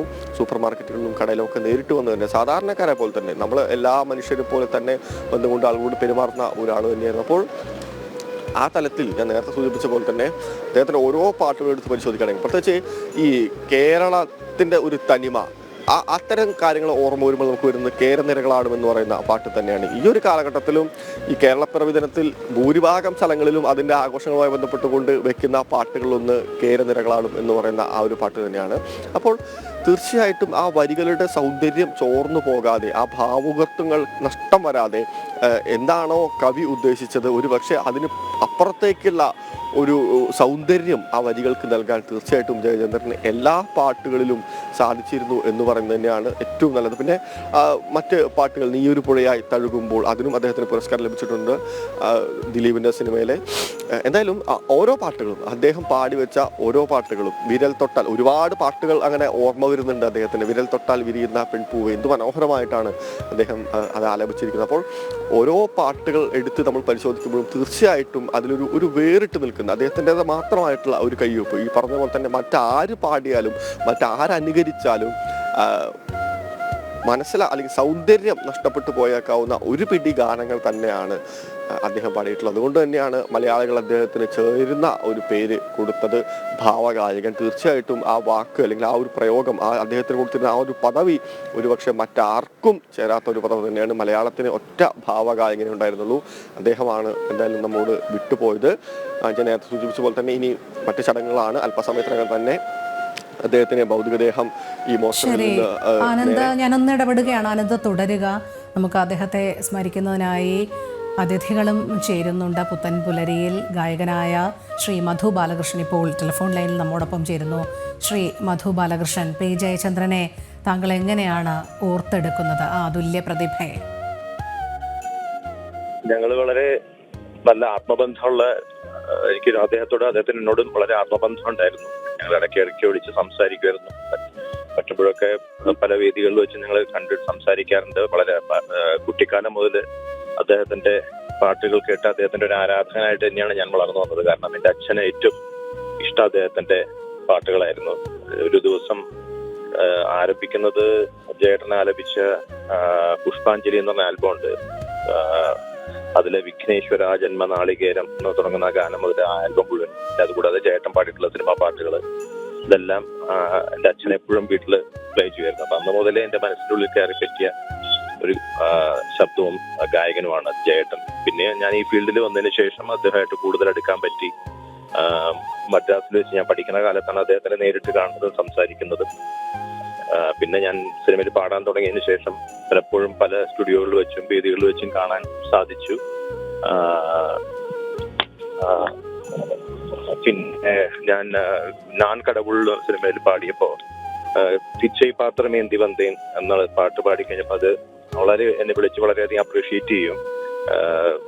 അത് വളരെ നല്ല ഗാനമാണെന്നൊക്കെ എന്നെ നന്നായിട്ട് പാടിയിട്ടുണ്ട് മധു എന്നൊക്കെ പറഞ്ഞ് എന്നെ വിളിച്ച് അനുമോദിക്കുകയൊക്കെ ചെയ്തിരുന്നു. അപ്പൊ അത് അദ്ദേഹത്തിന്റെ ഒരു പ്രത്യേകതയാണ്. എവിടെ ഏതൊരു ഗായകനും പാടുന്നതിൽ നല്ലത് എന്തെങ്കിലും അദ്ദേഹത്തിന്റെ ശ്രദ്ധയിൽപ്പെട്ട് കഴിഞ്ഞാൽ അദ്ദേഹം അവരെ വിളിച്ച് സംസാരിക്കുകയും അനുമോദിക്കുകയും ചെയ്യുന്നു. അത്രയും ഡൗൺ ടു എർത്ത് ആയിട്ടുള്ള ഒരു മനുഷ്യൻ, ഒരു മനുഷ്യനായിരുന്നു അദ്ദേഹം. പിന്നെ അദ്ദേഹം ഏതൊരു സമയത്താണെങ്കിലും എപ്പോഴും അദ്ദേഹം സുശീലാമ്മയെ പറ്റിയും മുഹമ്മദ് റാഫി സാഹിബിനെ പറ്റി എല്ലാം വാദോരാതെ സംസാരിക്കുമായിരുന്നു. അത് അവരുടെ പാട്ടുകൾ എപ്പോഴും പാടി അവർ അപ്പൊ എന്തെങ്കിലും മൂഡ് ശരിയല്ലെങ്കിൽ കൂടി നമ്മൾ സുശീലാമ്മന്നോ അല്ലെങ്കിൽ നമ്മൾ മുഹമ്മദ് റാഫി സാഹിബിനെ പറ്റി എന്തെങ്കിലും പറഞ്ഞു കഴിഞ്ഞാൽ പിന്നെ അദ്ദേഹത്തിന്റെ മൂഡൊക്കെ ചേഞ്ച് ആയി അദ്ദേഹം അവരെ പറ്റി അവരുടെ പാട്ടുകൾ പാടി വാദോരാതെ സംസാരിക്കുമായിരുന്നു. പിന്നെ അദ്ദേഹം നല്ലൊരു ഭക്ഷണപ്രിയനായിരുന്നു. എപ്പോഴും ദോശ അദ്ദേഹത്തിന്റെ ഒരു വീക്ക്നെസ്. ദോശ, വട, അതുപോലെ തന്നെ തൈര് ഒക്കെ അദ്ദേഹം എപ്പോഴും വളരെ ഇഷ്ടപ്പെട്ടിരുന്ന ഒരു ഫുഡാണ്. ഏത് സമയത്ത് കൊടുത്താലും അദ്ദേഹം കഴിക്കുന്നതിന്റെ അടുത്ത് പറയാറുണ്ടായിരുന്നു. പിന്നെ ഇടയ്ക്കിടയ്ക്ക് ഞങ്ങൾ എപ്പോഴും ഫോണിൽ സംസാരിക്കും. ഞാൻ വിളിച്ചില്ലെങ്കിൽ തന്നെ ചേട്ടൻ എൻ്റെ അടുത്ത് സംസാരിക്കും. കഴിഞ്ഞ മാസം കൂടി ഞങ്ങൾ കുറെ നേരം സംസാരിച്ചിരുന്നു.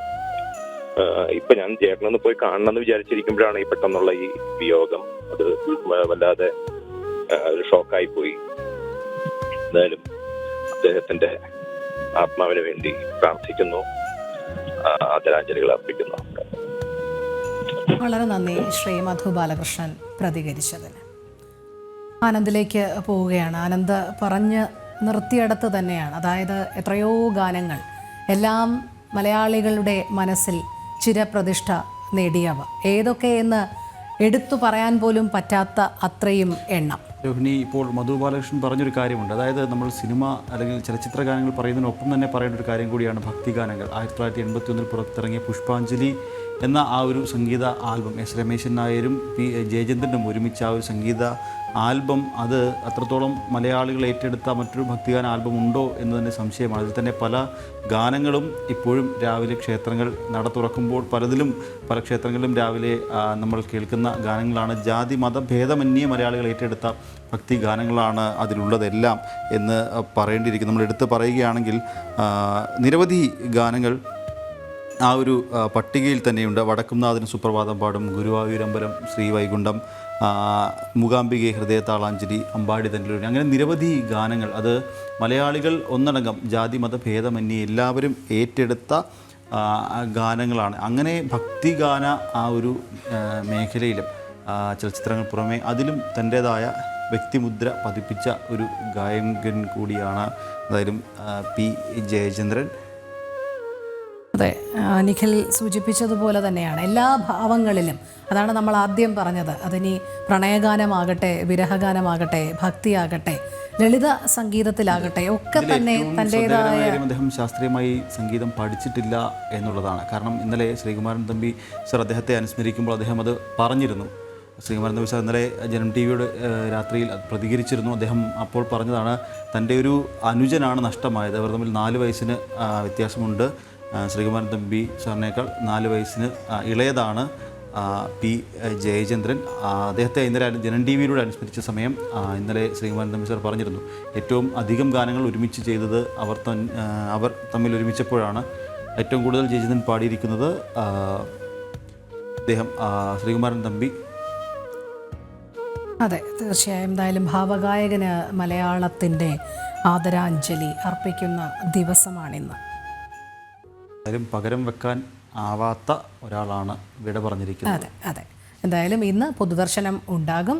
നാളെ ആയിരിക്കും സംസ്കാര ചടങ്ങുകൾ. നമുക്ക് ആ വാർത്തയിലേക്കും വിശേഷങ്ങളിലേക്കും ഒക്കെ വീണ്ടും എത്താം. അതിനു മുൻപ് മറ്റു ചില വാർത്തകൾ കൂടി പരിശോധിക്കേണ്ടതുണ്ട്. നമുക്ക് മറ്റ് വാർത്തകളിലേക്ക് പോകാം. കേരള നിയമസഭാ ബജറ്റ് സമ്മേളനത്തിന്റെ ആദ്യ 3 ദിവസം ചോദ്യോത്തരവേള ഒഴിവാക്കിയതിൽ പ്രതിഷേധവുമായി MLA-മാർ. പ്രതിപക്ഷ MLA-മാരുടെ പ്രതിഷേധങ്ങളും ചോദ്യങ്ങളും ഒഴിവാക്കാനായാണ് സ്പീക്കറുടെ നീക്കം. ചോദ്യോത്തരവേള ഒഴിവാക്കിയാൽ പ്രതിപക്ഷ MLA-മാർ അവകാശ ലംഘനത്തിന് നോട്ടീസ് നൽകും. ഭരണകാലയളവിൽ പല ഘട്ടങ്ങളിലുണ്ടായ സർക്കാരിന്റെ പ്രവർത്തനങ്ങൾ വിലയിരുത്തുകയും വിമർശനങ്ങൾ അറിയിക്കുകയും പ്രതിരോധിക്കുകയും ചെയ്യുന്ന ഇടമാണ് നിയമസഭാ സമ്മേളനത്തിലെ ചോദ്യോത്തരവേള. ബജറ്റ് സമ്മേളനത്തിന് മുന്നോടിയായിട്ടുള്ള നിയമസഭാ സമ്മേളനത്തിൽ ആദ്യ 3 ദിവസം ചോദ്യോത്തരവേള വേണ്ട എന്ന തീരുമാനത്തിലേക്കാണ് സ്പീക്കർ എത്തിയിട്ടുള്ളത്.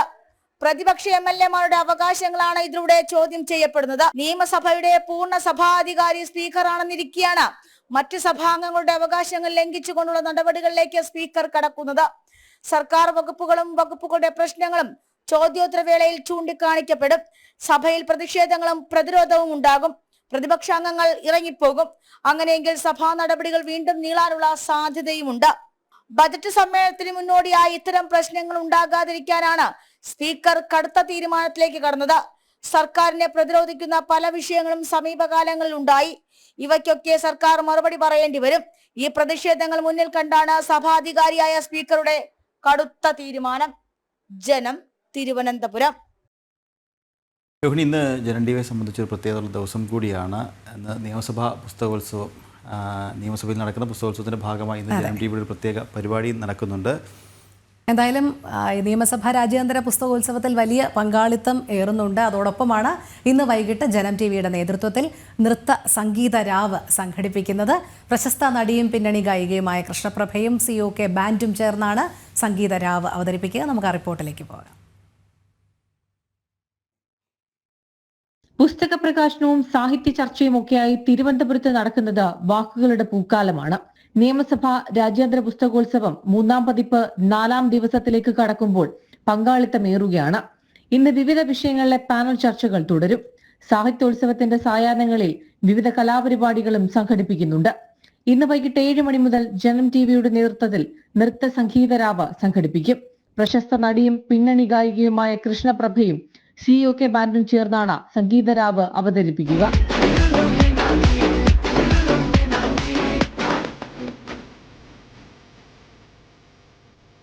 ജനം ടിവിയുടെ 10ാം വാർഷികാഘോഷങ്ങളുടെ ഭാഗമായാണ് നൃത്ത സംഗീതരാവ്. രാത്രി 7 മണി മുതൽ 11 മണി വരെ നീണ്ടു നിൽക്കുന്ന നൃത്ത സംഗീതരാവ് നിയമസഭയിലെ ആർ ശങ്കരനാരായണൻ തമ്പി ഹാളിലാണ് നടക്കുക.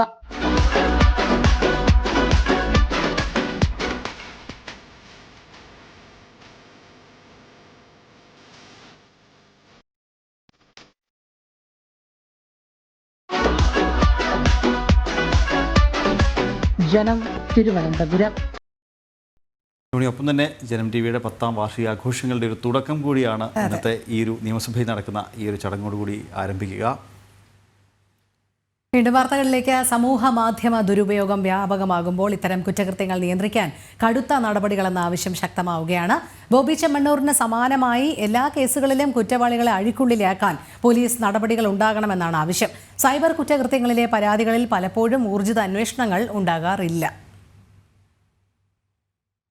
നടി ഹണി റോസ് വ്യവസായി ബോബി ചെമ്മണ്ണൂരിനെതിരെ നൽകിയ പരാതിയിൽ ബോബി ചെമ്മണ്ണൂരിനെ വാഹനം വളഞ്ഞ് പിടികൂടുകയും ജാമ്യമില്ലാ വകുപ്പുകൾ ചുമത്തുകയും എല്ലാം ചെയ്തപ്പോൾ ഇതേ നീതി സമൂഹമാധ്യമ പോസ്റ്റുകളിലൂടെയുള്ള വ്യക്തിഹത്യകൾ, സ്ത്രീവിരുദ്ധ പരാമർശങ്ങൾ, സ്ത്രീത്വത്തെ അവഹേളിക്കൽ എന്നിവ ചൂണ്ടിക്കാട്ടി ഉയരുന്ന മറ്റു പരാതികളിലൊന്നും അതിവേഗത്തിലുള്ള നടപടികൾ ഉണ്ടാകാറില്ല. ഭാരതീയ ന്യായ സംഹിതയിലെയും IT വകുപ്പുകളുമെല്ലാം ചുമത്തിയുള്ള കേസും പഴുതടച്ച പ്രോസിക്യൂഷൻ വാദങ്ങളുമാണ് ബോബി ചെമ്മണ്ണൂരിനെ അഴിക്കുള്ളിലാക്കിയതെങ്കിൽ പലപ്പോഴും ഇത്തരം കുറ്റകൃത്യങ്ങളിൽ ഏർപ്പെടുന്നവർക്കെതിരെ നിസ്സാര വകുപ്പുകൾ മാത്രമാണ് ചുമത്തപ്പെടാറുള്ളത്. സൈബർ ഇടങ്ങളിലെ കടന്നുകയറ്റങ്ങളിലും ഭീഷണികളിലുമെല്ലാമുള്ള പരാതികളിലും സൈബർ പോലീസിൽ നൽകുന്ന പരാതികളിൽ ചിലതിലൊഴികെ അന്വേഷണങ്ങൾ ഇഴഞ്ഞാണ് നീങ്ങുന്നത്. ഹണി റോസിന്റെ പരാതിയിൽ ബോബി ചെമ്മണ്ണൂരിന്റെ ഫോൺ കസ്റ്റഡിയിലെടുത്ത പോലീസ് സൈബർ ഫോറൻസിക് പരിശോധനയ്ക്കും അയക്കും. അശ്ലീല കമന്റുകൾ ഇട്ടവർക്കെതിരെയും കേസുകൾ എടുത്തിരുന്നു. സൈബർ കുറ്റകൃത്യങ്ങളിൽ ഏർപ്പെടുന്നവർക്ക് ഒരു താക്കീതാണ് ബോബി ചെമ്മണ്ണൂരിന്റെ ജയിൽവാസം. ജനം, കൊച്ചി. ഭാരതീയ വിചാര കേന്ദ്രം സംസ്ഥാന സമ്മേളനത്തിന് ഇന്ന് തുടക്കം. മലപ്പുറം ജില്ലയിലെ തിരൂരിലാണ് 3 ദിവസം നടക്കുന്ന സമ്മേളനത്തിൻ്റെ ഉദ്ഘാടനം നാളെ രാവിലെ 10-ന് കേന്ദ്രമന്ത്രി ജോർജ് കുര്യൻ നിർവഹിക്കും. ഇവരുമായി ശിവദാസ് കന്മനം ചേരുന്നുണ്ട്. ശിവദാസ്, ഭാരതീയ വിചാര കേന്ദ്രത്തിൻ്റെ സംസ്ഥാന സമ്മേളനം അതിനിന്ന് തുടക്കമാവുകയാണ്. നാളെ കേന്ദ്രമന്ത്രി ജോർജ് കുര്യൻ സമ്മേളനത്തിൽ പങ്കെടുക്കുന്നതിൻ്റെ ഉദ്ഘാടനം നിർവഹിക്കുന്നുണ്ട്. കൂടുതൽ വിവരങ്ങൾ.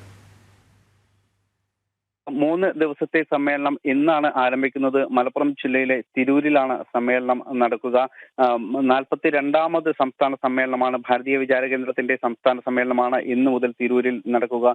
തിരൂർ ടൗൺ ഹാളിലാണ് പരിപാടികൾ സംഘടിപ്പിച്ചിട്ടുള്ളത്. ഇന്ന് സംസ്ഥാന സമിതി യോഗവും രാവിലെ 10:30 സംസ്ഥാന സമിതി യോഗം നടക്കുക. ഇത് ഹോട്ടൽ കോണ്ടിനെന്റലിൽ നടക്കും. അതിനുശേഷം ഇന്ന് ഉച്ചയ്ക്ക് പ്രതിനിധി സഭയും നടക്കും. അതായത് ഇന്ന് സംഘടനാ തലത്തിലുള്ള പരിപാടികൾ മാത്രമാണ് ഉള്ളത്. അതുകൊണ്ട് തന്നെ നാളെയാണ് സംസ്ഥാന സമ്മേളനത്തിന്റെ ഔദ്യോഗിക ഉദ്ഘാടനം നടക്കുക. നാളെ രാവിലെ 10 മണിക്ക് ഉദ്ഘാടനം നടക്കും.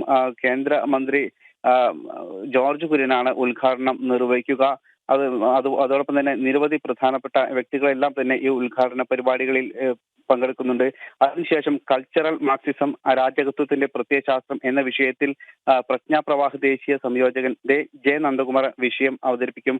സംസ്ഥാന ഉപാധ്യക്ഷൻ പ്രൊഫസർ KP സോമരജൻ ഈ വിഷയാവതരണത്തിൽ അധ്യക്ഷത വഹിക്കും. ഉച്ചയ്ക്ക് ശേഷം ഭരണഘടനാ ഭേദഗതി, ചരിത്രം, രാഷ്ട്രീയം എന്ന വിഷയത്തിൽ കേരള കേന്ദ്ര സർവകലാശാല മുൻ vice chancellor professor G Gopakumar വിഷയം അവതരിപ്പിക്കും. ഇങ്ങനെ നിരവധി വിഷയങ്ങളിൽ ഇവിടെ സെമിനാറുകൾ നടക്കുന്നുണ്ട്. അതോടൊപ്പം തന്നെ പിന്നീട് ഞായറാഴ്ച രാവിലെ 3-ാം ദിനത്തിൽ രാവിലെ 8:30 വിവേകാനന്ദ ജയന്തി ദിനമായതിനാൽ അന്ന് രാവിലെ പുഷ്പാർച്ചന നടത്തും. അതിനുശേഷം 9 മണി മുതൽ തന്നെ സെമിനാറുകൾ ആരംഭിക്കും. രാവിലെ 9-ന് 1924 ആലുവ സർവമത സമ്മേളനം ആനുകാലിക പ്രസക്തി എന്ന വിഷയത്തിലാണ് ആദ്യം സെമിനാർ നടക്കുക. അതിനുശേഷം മറ്റ് വിഷയങ്ങളിൽ അടക്കം സെമിനാറുകൾ ഉണ്ട്. വഖഫ് വിഷയവുമായി ബന്ധപ്പെട്ട വിഷയത്തിലടക്കം സെമിനാറുകൾ ഉണ്ട്. വഖഫ് രാഷ്ട്രീയവും ഭാരതത്തിന്റെ പരമാധികാരവും എന്ന വിഷയത്തിൽ സെമിനാർ നടക്കുന്നുണ്ട്. പ്രധാനപ്പെട്ട വ്യക്തികളെല്ലാം തന്നെ ഈ സമ്മേളനങ്ങളിൽ പങ്കെടുക്കുന്നുണ്ട്. വഖഫ് സെമിനാറിന് ശേഷം ഹിന്ദു ജനത ആഗോള വെല്ലുവിളികൾ എന്ന വിഷയത്തിൽ ഇന്ത്യ ഫൗണ്ടേഷൻ പ്രസിഡന്റ് രാം മാധവാണ് സെമിനാറിൽ മുഖ്യ പ്രഭാഷണം നടത്തുന്നത്. പിന്നീട് വൈകിട്ട് 3:30 ഞായറാഴ്ച വൈകിട്ട് 3:30 സമാപന സഭ നടക്കുന്നത്. സമാപന സഭയുടെ ഉദ്ഘാടനം കൽക്കട്ട വിശ്വഭാരതി സർവകലാശാല റിട്ടയർഡ് പ്രൊഫസർ കലാമണ്ഡലം പോരൂർ ശങ്കരനാരായണനാണ് നിർവഹിക്കുക. ഭാരതീയ ഭാരതീയ വിചാര കേന്ദ്രത്തിന്റെ സംസ്ഥാന പ്രസിഡന്റ് ഡോക്ടർ CV ജയമണി സമാപന സന്ദേശം നൽകും. അതായത് 3 ദിവസം വിവിധ വിഷയങ്ങളിൽ സെമിനാറുകളും അതോടൊപ്പം തന്നെ വിവിധ വിഷയങ്ങളിൽ ചർച്ചകളും എല്ലാം തന്നെ നടക്കും. അതോടൊപ്പം തന്നെ കൾച്ചറൽ പരിപാടികളും മറ്റ് സാംസ്കാരിക പരിപാടികളും അരങ്ങേറുന്നുണ്ട്. നിഖിൽ. ശരി ശിവദാസ്, നമുക്കൊരു പ്രധാനപ്പെട്ട മറ്റൊരു വാർത്തയിലേക്ക് പോകേണ്ടതുണ്ട്. IAS ഉദ്യോഗസ്ഥൻ ജയതിലകിനെതിരായ പരസ്യ അധിക്ഷേപത്തിൽ സസ്പെൻഷനിലായ N പ്രശാന്ത് IASന്റെ സസ്പെൻഷൻ കാലാവധി നീട്ടി. 120 ദിവസത്തേക്കാണ് സർക്കാർ കാലാവധി നീട്ടിയത്. റിവ്യൂ കമ്മിറ്റിയുടെ ശുപാർശ പ്രകാരമാണ് നടപടി. ടിൻഡു ദാസ് ചേരുന്ന വിവരങ്ങളുമായി. ടിൻഡു, IAS ഉദ്യോഗസ്ഥൻ ജയതിലകിനെതിരായ പരസ്യ അധിക്ഷേപത്തിൽ സസ്പെൻഷനിലായിരുന്ന N പ്രശാന്ത് IASന്റെ സസ്പെൻഷൻ കാലാവധി നീട്ടിയിരിക്കുകയാണ് സർക്കാർ. 120 ദിവസത്തേക്കാണ് സർക്കാർ കാലാവധി നീട്ടിയിരിക്കുന്നത്. എന്താണ് വിവരങ്ങൾ? രോഹിണി, ധനവകുപ്പിലെ പ്രിൻസിപ്പൽ സെക്രട്ടറി കൂടിയായിട്ടുള്ള ജയതിലക് IASനെതിരെ സമൂഹ മാധ്യമങ്ങളിലും പരസ്യമായി നടത്തിയ പ്രതികരണങ്ങളിലൊക്കെയാണ് N പ്രശാന്ത് IASന് സസ്പെൻഷൻ നൽകിയത്. ഈ സസ്പെൻഷൻ കാലാവധിയാണ് സർക്കാർ 120 ദിവസത്തേക്ക് കൂടി നീട്ടിക്കൊണ്ട് ഇപ്പോൾ ഉത്തരവിറക്കിയിരിക്കുന്നത്. നിലവിൽ റിവ്യൂ കമ്മിറ്റിയുടെ ശുപാർശ പ്രകാരമാണ് ഇത്തരത്തിൽ N പ്രശാന്തിന്റെ സസ്പെൻഷൻ കാലാവധി നീട്ടിയിരിക്കുന്നതെന്നാണ് നമുക്ക് മനസ്സിലാക്കാൻ സാധിക്കുന്നത്. അതോടൊപ്പം തന്നെ N പ്രശാന്ത് IAS ചീഫ് സെക്രട്ടറിക്ക് നൽകിയ കത്തിന് മറുപടി നൽകിയിട്ടുണ്ട്. രണ്ട് കത്തുകളായിട്ടാണ് ചീഫ് സെക്രട്ടറി മറുപടി നൽകിയിട്ടുള്ളത്. ആദ്യം ഒരു കുറ്റാരോപിതനായിട്ടുള്ള ഒരു ഉദ്യോഗസ്ഥൻ ചെയ്യേണ്ടത് ആ കുറ്റവുമായി ബന്ധപ്പെട്ട് ലഭിക്കുന്ന മെമ്മോയ്ക്ക്, അന്വേഷണ മെമ്മോയ്ക്ക് മറുപടിയാണ് നൽകേണ്ടത്. ആ മറുപടി നൽകാനുള്ള മര്യാദ പ്രശാന്ത് കാണിച്ചിട്ടില്ല. അതോടൊപ്പം തന്നെ N പ്രശാന്തിന് ഈ നോട്ടീസിന് മറുപടി നൽകിയതിനു ശേഷം എപ്പോൾ വേണമെങ്കിലും ചീഫ് സെക്രട്ടറിയുടെ ഓഫീസിൽ വന്ന് നേരിട്ട് പല രേഖകളും പരിശോധിച്ച് അതോടൊപ്പം തന്നെ പരിശോധിച്ചതിനു ശേഷം അതുമായി മുന്നോട്ട് പോകാവുന്ന രീതിയിലും ചീഫ് സെക്രട്ടറി ഇപ്പോൾ മറുപടി നൽകിയിട്ടുണ്ട്. IAS തലപ്പത്തെ ഇത്തരം പ്രശ്നങ്ങൾ പുറത്തു വരുന്നത് ഈ ഉന്നതിയിലെ പ്രശ്നങ്ങളുമായി അല്ലെങ്കിൽ ഉന്നതിയിലെ ഫയൽ കാണാതായതുമായി ബന്ധപ്പെട്ടാണ് ഈ പ്രശ്നങ്ങളൊക്കെ പുറത്തു വരുന്നത്. അതിനുശേഷം പരസ്പരം അങ്ങോട്ടും ഇങ്ങോട്ടും സമൂഹ മാധ്യമങ്ങളിൽ പരസ്പരം ചെളിവാരി തേക്കുന്ന രീതിയിലുള്ള നിലപാടുകൾ സ്വീകരിച്ചു. ഇതേ തുടർന്നാണ് ചീഫ് സെക്രട്ടറി അന്വേഷണ വിധേയമായിട്ട് N പ്രശാന്ത് IASനെ സസ്പെൻഡ് ചെയ്തത്. ചീഫ് സെക്രട്ടറി N പ്രശാന്തിനെതിരെ ഗുരുതരമായിട്ടുള്ള ആരോപണങ്ങളാണ് കണ്ടെത്തിയിട്ടുള്ളത്. അതിലൂടെയാണ് N പ്രശാന്തിനെ സസ്പെൻഡ് ചെയ്ത് സമൂഹ മാധ്യമങ്ങളിൽ ഉൾപ്പെടെ മുതിർന്ന IAS ഉദ്യോഗസ്ഥരെ ചെളിവാരത്തേക്കുകയും അതോടൊപ്പം തന്നെ അവർക്കെതിരെ സംസാരിക്കുകയും ചെയ്തു. പിന്നീട് അതിനുശേഷം ഒരു ഘട്ടത്തിൽ പോലും പരാതി നൽകാനോ അല്ലെങ്കിൽ മുതിർന്ന ഉദ്യോഗസ്ഥർക്കെതിരെ നടപടി വേണമെന്ന് ആവശ്യപ്പെടാതെയോ ആണ് ഇത്തരത്തിൽ N പ്രശാന്ത് പരസ്യമായിട്ടുള്ള വെല്ലുവിളികൾക്ക് ഇറങ്ങിയത്. ഇതൊക്കെ ചൂണ്ടിക്കാണിച്ചാണ് IAS ചട്ടപ്രകാരം അല്ലെങ്കിൽ IAS ചട്ടപ്രകാരമുള്ള കുറ്റങ്ങൾ IAS ചട്ടം ലംഘിച്ചു എന്ന് ചൂണ്ടിക്കാട്ടി N പ്രശാന്തിനെ സസ്പെൻഡ് ചെയ്തത്. അതായത് 120 ദിവസത്തേക്ക് കൂടി പ്രശാന്തിനെ ഈ സസ്പെൻഷൻ കാലാവധി നീട്ടി നൽകിയിട്ടുണ്ട്. നിലവിൽ നൽകിയിട്ടുള്ള നോട്ടീസിൽ 15 ദിവസത്തിനകം മറുപടി നൽകണമെന്നും ചീഫ് സെക്രട്ടറിയുടെ നിർദ്ദേശമുണ്ട്. അതെ ടിൻഡു, എന്തായാലും 120 ദിവസത്തേക്ക് സസ്പെൻഷൻ കാലാവധി നീട്ടിയിരിക്കുകയാണ്. ഇതിപ്പോൾ നിലവിൽ റിവ്യൂ കമ്മിറ്റിയുടെ ശുപാർശ പ്രകാരമാണ് നടപടി എന്ന് പറയുമ്പോഴും ഇതിൽ മറ്റേതെങ്കിലും തരത്തിലുള്ളൊരു രാഷ്ട്രീയ ഇടപെടലുണ്ടോ? കാരണം തന്നെ ഈ സസ്പെൻഷനിലേക്ക് നയിച്ച കാര്യങ്ങളിൽ പ്രശാന്ത് തന്നെ ചില ചോദ്യങ്ങൾ ഉന്നയിച്ചിരുന്നു. അതിനൊന്നും മറുപടി നൽകാൻ ഇതുവരെ ആരും തയ്യാറായിട്ടില്ല. അതുമാത്രമല്ല K ഗോപാലകൃഷ്ണൻ IASനെ തിരിച്ചെടുത്തിട്ടുമുണ്ട്. അതുകൊണ്ട് N പ്രശാന്തിന് മേൽ മാത്രം ഇത്തരം നടപടികൾ മുന്നോട്ട് കൊണ്ടുപോകുന്നതിൽ എന്തെങ്കിലും രീതിയിലുള്ള രാഷ്ട്രീയ ലക്ഷ്യങ്ങളുണ്ട് എന്ന് സംശയിക്കേണ്ടിയിരിക്കുന്നു.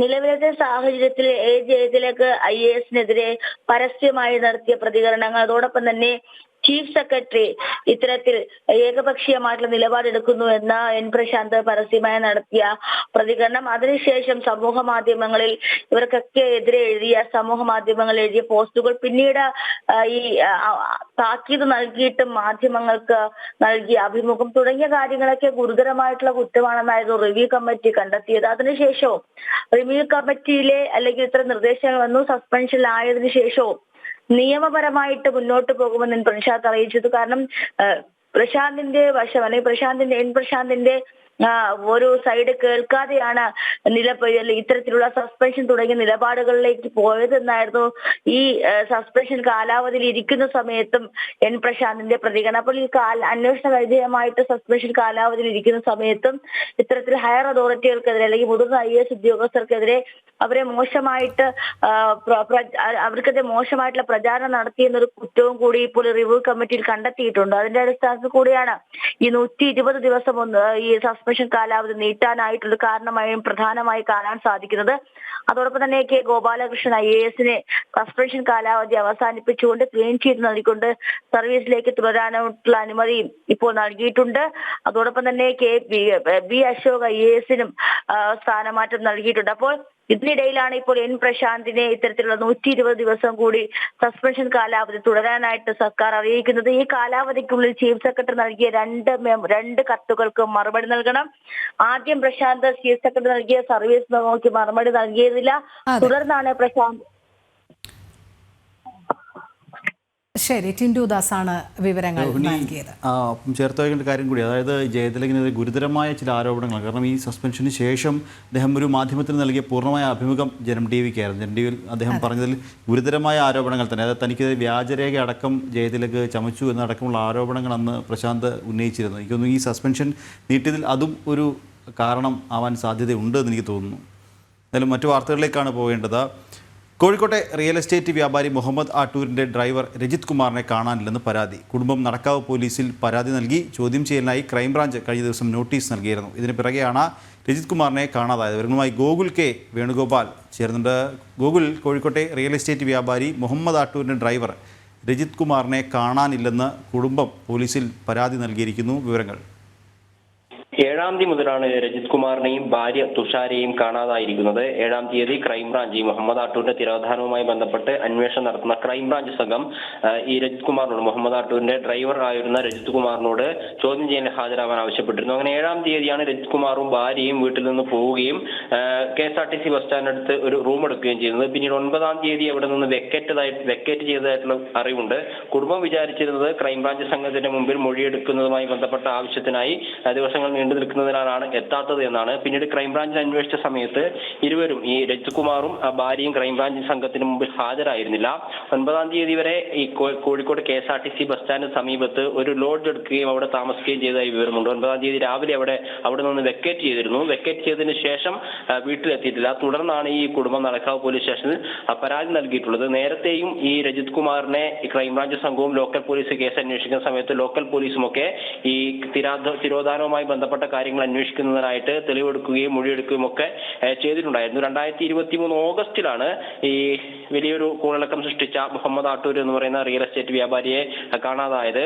1 വർഷവും 6 മാസം 1.5 വർഷം പിന്നിടുമ്പോഴും ആൾ എവിടെയാണ് എന്നതിനെ സംബന്ധിച്ച് യാതൊരു വിവരമില്ല. ആദ്യം ലോക്കൽ പോലീസ് അന്വേഷിക്കുകയും പിന്നീട് ക്രൈംബ്രാഞ്ച് സംഘം അന്വേഷിക്കുകയും ഒക്കെ ചെയ്തിരുന്നു. ഈ ക്രൈംബ്രാഞ്ച് സംഘവും ലോക്കൽ പോലീസും അന്വേഷിക്കുന്ന ഘട്ടത്തിലും രജിത് കുമാറിനെ ചോദ്യം ചെയ്യുകയും മൊഴിയെടുക്കുകയും ഒക്കെ ചെയ്തിട്ടുണ്ടായിരുന്നു. അതിനിടയ്ക്ക് ഈ രജിത് കുമാറിന്റെ മകനെ രാത്രിയിൽ പോലീസ് വീട്ടിൽ വന്ന് ഭീഷണിപ്പെടുത്തുന്ന രീതിയിൽ ചോദ്യം ചെയ്തതായിട്ട് രജിത് കുമാർ പോലീസിൽ പരാതി നൽകുകയും കോടതിയെ സമീപിക്കുകയും ഒക്കെ ചെയ്തിരുന്നു. ഇതൊക്കെ രജിത് കുമാറിനെ മാനസികമായി തളർത്തിയിട്ടുണ്ട് എന്നാണ് ഇപ്പോൾ കാണാനില്ല എന്ന് പരാതി പറഞ്ഞിട്ടുള്ള രജിത് കുമാറിന്റെ ഭാര്യയുടെ സഹോദരൻ നമ്മളോട് പറഞ്ഞത്. എന്തായാലും നടക്കാവ് പോലീസ് FIR രജിസ്റ്റർ ചെയ്ത് അന്വേഷണം ആരംഭിച്ചിട്ടുണ്ട്. ഇരുവരുടെയും, രജിത് കുമാറിന്റെയും ഭാര്യ തുഷാരയുടെയും മൊബൈൽ ഫോൺ സ്വിച്ച് ഓഫ് ആണ്. ഈ CCTV-കളൊക്കെ കേന്ദ്രീകരിച്ചായിരിക്കും അന്വേഷണം പുരോഗമിക്കുക എന്നാണ് നമ്മൾ സ്റ്റേഷനിൽ ബന്ധപ്പെട്ട സമയത്ത് അറിയാൻ സാധിച്ചത്. ഇന്നലെ രാത്രിയാണ് പരാതി നൽകിയിട്ടുള്ളത്. നടക്കാവ് പോലീസ് വിഷയത്തിൽ അന്വേഷണം ആരംഭിച്ചിട്ടുണ്ട്. ശരി ഗോകുൽ, എന്തായാലും മുഹമ്മദ് ആട്ടൂരിൻ്റെ ഡ്രൈവർ രജിത് കുമാറിനെ കാണാനില്ല എന്ന് കുടുംബം പോലീസിൽ പരാതി നൽകിയിരിക്കുകയാണ്. വിവരങ്ങൾ നൽകുകയായിരുന്നു ഗോകുൽ K വേണുഗോപാൽ. നിർണായകമാണ് ഭാരതം ബഹിരാകാശത്ത് നടത്താനൊരുങ്ങുന്ന സ്പെഡെക്സ് ഡോക്കിംഗ് പരീക്ഷണം. ഭാവിയിലെ ഭാരതത്തിൻ്റെ ബഹിരാകാശ ദൗത്യങ്ങളായ ഗഗൻയാൻ, ഭാരതീയ അന്തരീക്ഷ സ്റ്റേഷൻ എന്നീ ലക്ഷ്യങ്ങൾ നേടുന്നതിൽ പ്രധാനവുമാണ് സ്പേസ് ഡോക്കിംഗ്. 2 ഉപഗ്രഹങ്ങൾ ബഹിരാകാശത്ത് കൂടിച്ചേരുന്ന പരീക്ഷണമാണ് സ്പേസ് ഡോക്കിംഗ്. സങ്കീർണവും സാങ്കേതിക മികവ് ഏറെ അനിവാര്യവുമായ ഈ പരീക്ഷണത്തിൻ്റെ വിശദ വിവരങ്ങൾ നൽകുന്ന ഒരു പ്രത്യേക പരിപാടി കാണാം ഇനി. ഭ്രമണപഥത്തിൽ മഹാസംഗമം. 4, 3, 2, 1, 0.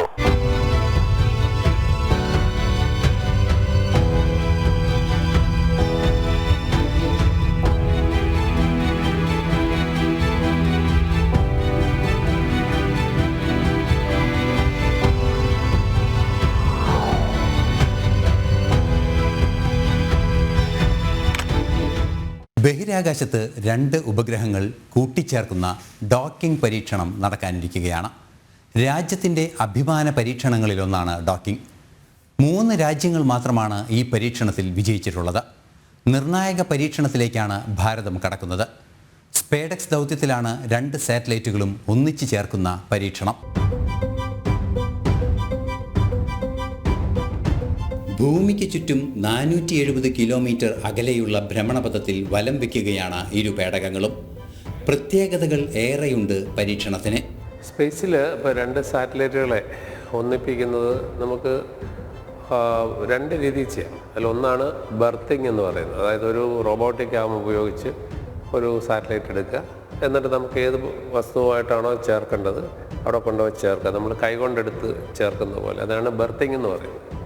ഡോക്കിംഗ് എന്ന് പറയുന്ന 2 സാറ്റലൈറ്റുകൾ അവർ സ്വമേധയാ അടുത്തടുത്ത് വന്നിട്ട് അവർ തമ്മിലുള്ള മെക്കാനിക്കലും ഇലക്ട്രിക്കലും ആയിട്ടുള്ള ആ ചേർക്കുന്നതിനെയാണ് ഡോക്കിംഗ് എന്ന് പറയുന്നത്. അപ്പോൾ നമ്മളിപ്പോൾ PSLV C60 സ്പാഡെക്സിൽ 2 ഐഡൻറ്റിക്കൽ സാറ്റലൈറ്റ് ഉണ്ട്. ഏതാണ്ട് 220 കിലോ ഉള്ള 2 ഐഡൻറ്റിക്കൽ സാറ്റലൈറ്റ് ഉണ്ട്. അതിനെ ഒന്നിനെ പുറകെ ഒന്നായിട്ട് വിക്ഷേപിച്ച് ഓർബിറ്റിലുണ്ട്. അപ്പോൾ ഈ സാറ്റലൈറ്റുകളിലെ ദൂരെ ഇപ്പം അതിൻ്റെ ഡിസ്റ്റൻസ് കുറച്ച് ദിവസങ്ങൾ കൊണ്ടിട്ട് തമ്മിലൊരു റിലേറ്റീവ് വെലോസിറ്റി ഉള്ളതുകൊണ്ട് ഈ ഡിസ്റ്റൻസ് കൂടും. അപ്പോൾ ആ ഡിസ്റ്റൻസിലിരിക്കുന്ന 2 സാറ്റലൈറ്റുകളെ അടുത്തടുത്ത് കൊണ്ടുവരുന്ന ആ ഒരു പ്രോസസ്സിന് ആംഗലേയ ഭാഷയിൽ റൻഡേവൂ എന്ന് പറയുന്നത്, അതായത് ദൂരെ നിന്നുള്ള 2 സാറ്റലൈറ്റിനെ അടുത്തടുത്ത് കൊണ്ടുവരിക. അപ്പോൾ അതിന് പ്രൊപ്പൽഷൻ ആവശ്യമാണ്, സെൻസേഴ്സ് ആവശ്യമാണ്. അടുത്തടുത്ത് വരും തോറും ഇത് തമ്മിലുള്ള റിലേറ്റീവായിട്ടുള്ള വേഗത വളരെ കുറയ്ക്കണം. അല്ലെങ്കിൽ ഇത് തമ്മിൽ വളരെ സ്പീഡ് വന്നു കഴിഞ്ഞാൽ അതൊരു കൊളീഷനായിട്ട് മാറാം, നമുക്ക് സാറ്റലൈറ്റ് നഷ്ടപ്പെടും. അപ്പോൾ അടുത്ത് വരും തോറും, വളരെ ക്ലോസ് ആയിട്ട് വരും തോറും ഇതിൻ്റെ വേഗത എന്ന് പറയുന്നത് 1 സെൻറ്റിമീറ്റർ/സെക്കൻഡിലാണ് വരുന്നത്. വളരെ കുറഞ്ഞ വേഗതയിൽ വന്നിട്ട് ഈ ലാറ്ററലായിട്ടുള്ള മിസ്അലൈൻമെൻറ്റുകളെല്ലാം മാറ്റി ഈ ഡോക്കിംഗ് മെക്കാനിസം വഴി ഇതിനെ ചേർത്ത് ലോഡ് ചെയ്യുമ്പോഴാണ് ഡോക്കിംഗ് എന്ന് പറയുന്നത്. ആദ്യം മെക്കാനിക്കൽ ഡോക്കിംഗ്, അതിൻ്റെ കൂടെ തന്നെ ഇലക്ട്രിക്കൽ, 2 സാറ്റലൈറ്റിലും ഇലക്ട്രിക്കൽ പവറുണ്ട്. അപ്പോൾ ഈ കേബിളുകളും ത്രൂ കണക്റ്റേഴ്സ് അതും ഡോക്ക് ചെയ്യുന്നു. ഈ ഒരു പ്രോസസ്സാണ് നമ്മളിപ്പോൾ ഇതിൽ ഡെമോൺസ്ട്രേറ്റ് ചെയ്യുന്നത്.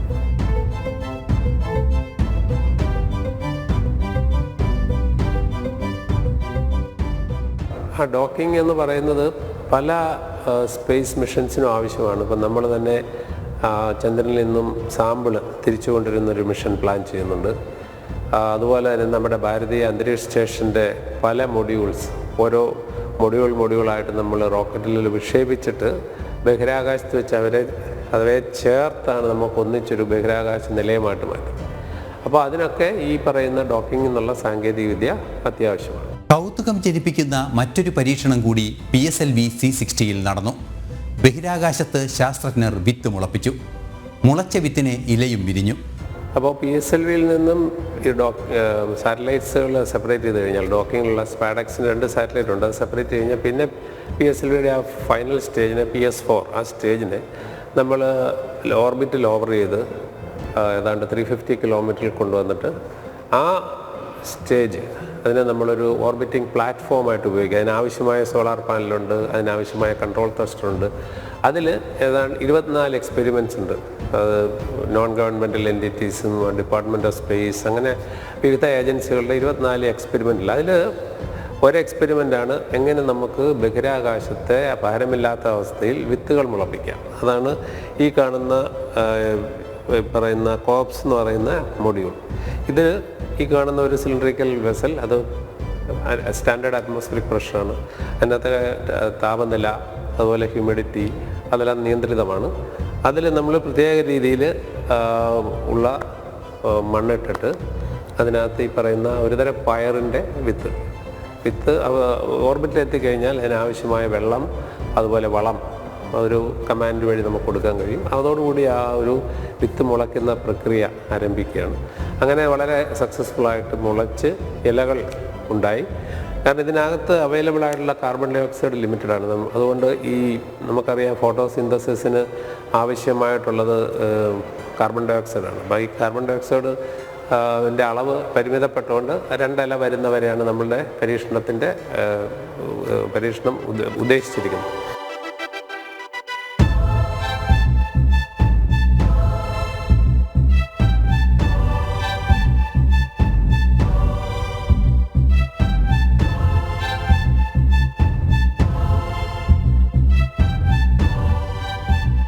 അപ്പോൾ അത് വളരെ വിജയകരമായിട്ട് പയർ ബഹിരാകാശത്തെ ഭാരമില്ലാത്ത അവസ്ഥയിൽ മുളച്ചു, അതിന് ഇലകൾ വന്നു. ഇനി ഇതെന്തിനാണെന്ന് ചോദിച്ചാൽ, നമ്മളിപ്പോൾ ഭാരതീയ അന്തരീക്ഷ സ്റ്റേഷനെ കുറിച്ച് പറയുന്നു. അവിടെ പോയി നമ്മുടെ ആസ്ട്രോനോട്ട്സ് ദീർഘകാലം അവിടെ വസിക്കുന്നു. അവർക്ക് ആവശ്യമായ പച്ചക്കറികൾ മുതലായവ നമുക്ക് സ്പേസിൽ ഉണ്ടാക്കാൻ ഇതൊരു തുടക്കമാണ്. മാത്രമല്ല, സ്പേസിൽ ഇതുപോലുള്ള പച്ചക്കറികൾ അന്തരീക്ഷം വരുമ്പോൾ അത് ആ സ്പേസ് സ്റ്റേഷനകത്തുള്ള കാർബൺ ഡൈ ഓക്സൈഡിനെ വലിച്ചെടുത്ത് ഇതുപോലെ നമുക്ക് യൂസ്ഫുള്ളായിട്ട് പ്രോഡക്റ്റാക്കി മാറ്റാം. മാത്രമല്ല, ഈ ആസ്ട്രോനോട്ട്സിൻ്റെ ഒക്കെ ആ ഒരു മനസ്സിൻ്റെ സന്തോഷത്തിന് നമ്മൾ ഈ പ്രകൃതിയിൽ കാണുന്ന പോലുള്ള പല കാഴ്ചകളും അവർക്ക് ഈ ബഹിരാകാശത്തും ഈ ചെടികൾ മുളയ്ക്കുന്നതും പൂക്കൾ വിരിയുന്നതും കാണുന്ന അവരുടെ ഒരു മാനസിക ഉല്ലാസത്തിനും ആവശ്യമാണ്.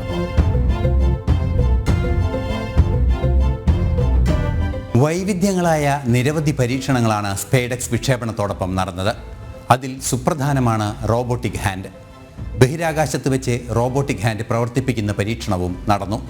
ഈ റോബോട്ടിക്സ് ഹാൻഡ് എന്ന് പറയുന്നത് ഒരു സൈഡ് ഫിക്സ്ഡ് ആണ്, പല ജോയിൻസ് ഉണ്ട്, അതിനൊരു ഗ്രിപ്പറുണ്ട്. ആ ഗ്രിപ്പർ വെച്ചിട്ട് അതിന് 5 കിലോയോളം ഭാരമുള്ള ഒരു വസ്തുവിനെ എടുത്ത് അതിൻ്റെ റീച്ച് ചെയ്യുന്ന ഏത് സ്ഥലത്തും വയ്ക്കാൻ പറ്റും. അപ്പോൾ ഈ റോബോട്ടിക് ആം എന്ന് പറഞ്ഞ ഇതൊരു ഒരു പരീക്ഷണമാണ്. നമ്മൾ PSLVയിൽ നമുക്ക് അയക്കാവുന്ന റോബോട്ടിക് ആമിൻ്റെ സൈസ് ഇതാണ്. പക്ഷേ ഒരു സ്പേസ് സ്റ്റേഷനിലേക്ക് വരുമ്പം ഇതിൽ കൂടുതൽ അതിൻ്റെ നീളവും വീതിയും അതുപോലെ തന്നെ അതിൻ്റെ കപ്പാസിറ്റിയും കൂടും. അപ്പം ഇത് നമ്മൾ ശ്രമിച്ചത് എന്താണെന്ന് വെച്ചാൽ, എങ്ങനെ റോബോട്ടിക് ആം പ്രത്യേകിച്ച് ഭാരമില്ലാത്ത അവസ്ഥയിൽ എങ്ങനെ ഉപയോഗിക്കാം, അതുപോലെ തന്നെ എങ്ങനെ അതിനെ മാനിപ്പുലേറ്റ് ചെയ്യാം എന്നുള്ളതാണ്. അപ്പോൾ ഇതും ഒരു തുടക്കമാണ്. ഇത് തീർച്ചയായിട്ടും ഇതിനെ സ്കെയിലപ്പ് ചെയ്ത് കഴിയുമ്പോൾ ഭാരതീയ അന്തരീക്ഷ സ്റ്റേഷൻ പോലെ നമുക്ക് കൂടുതൽ പവർഫുള്ളായിട്ടുള്ള റോബോട്ടിക് ആംസ് ഡെവലപ്പ് ചെയ്യുന്നതിന് വേണ്ട ഒരു അടിസ്ഥാന ഇൻഫർമേഷൻ നമുക്കിതിൽ നിന്ന് കിട്ടുകയാണ്. അതിനുള്ളൊരു കോൺഫിഡൻസും കിട്ടുകയാണ്.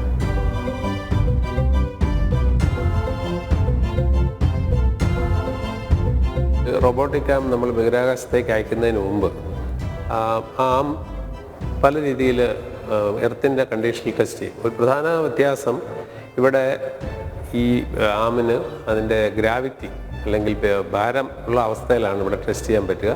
ബഹിരാകാശത്തെത്തുമ്പം ഇതൊരു ഭാരമില്ലാത്ത അവസ്ഥയിലാണ്. അപ്പോൾ ഇവിടെ കിട്ടുന്നതിനേക്കാൾ കൂടുതൽ ലോഡ് ക്യാരിങ് കപ്പാസിറ്റി ഈ ആമിന് ബഹിരാകാശത്ത് ലഭിക്കും. അപ്പം ഇത് നമ്മൾ ഗ്രൗണ്ടിൽ ഇതിൻ്റെ ടെസ്റ്റ് ചെയ്യും. ഇത് ഏതൊക്കെ രീതിയിൽ ഇതിനെ നമുക്ക് വെയിറ്റ് പിക്ക് ചെയ്യാം, അതുപോലെ ഈ ലോഞ്ച് ടൈമിലുള്ള വൈബ്രേഷൻ, അതുപോലെ ശബ്ദം, അങ്ങനെയൊക്കെയുള്ള കണ്ടീഷനിൽ ആ ഡിഫൈൻഡ് എൻവറോൺമെൻറ്റ് ലെവലിൽ ഇതിനെ ക്വാളിഫൈ ചെയ്തതിന് ശേഷം ആണ് നമ്മൾ ഈ പറയുന്ന റോബോട്ടിക് ആം PSLVയിൽ വിക്ഷേപിച്ചത്.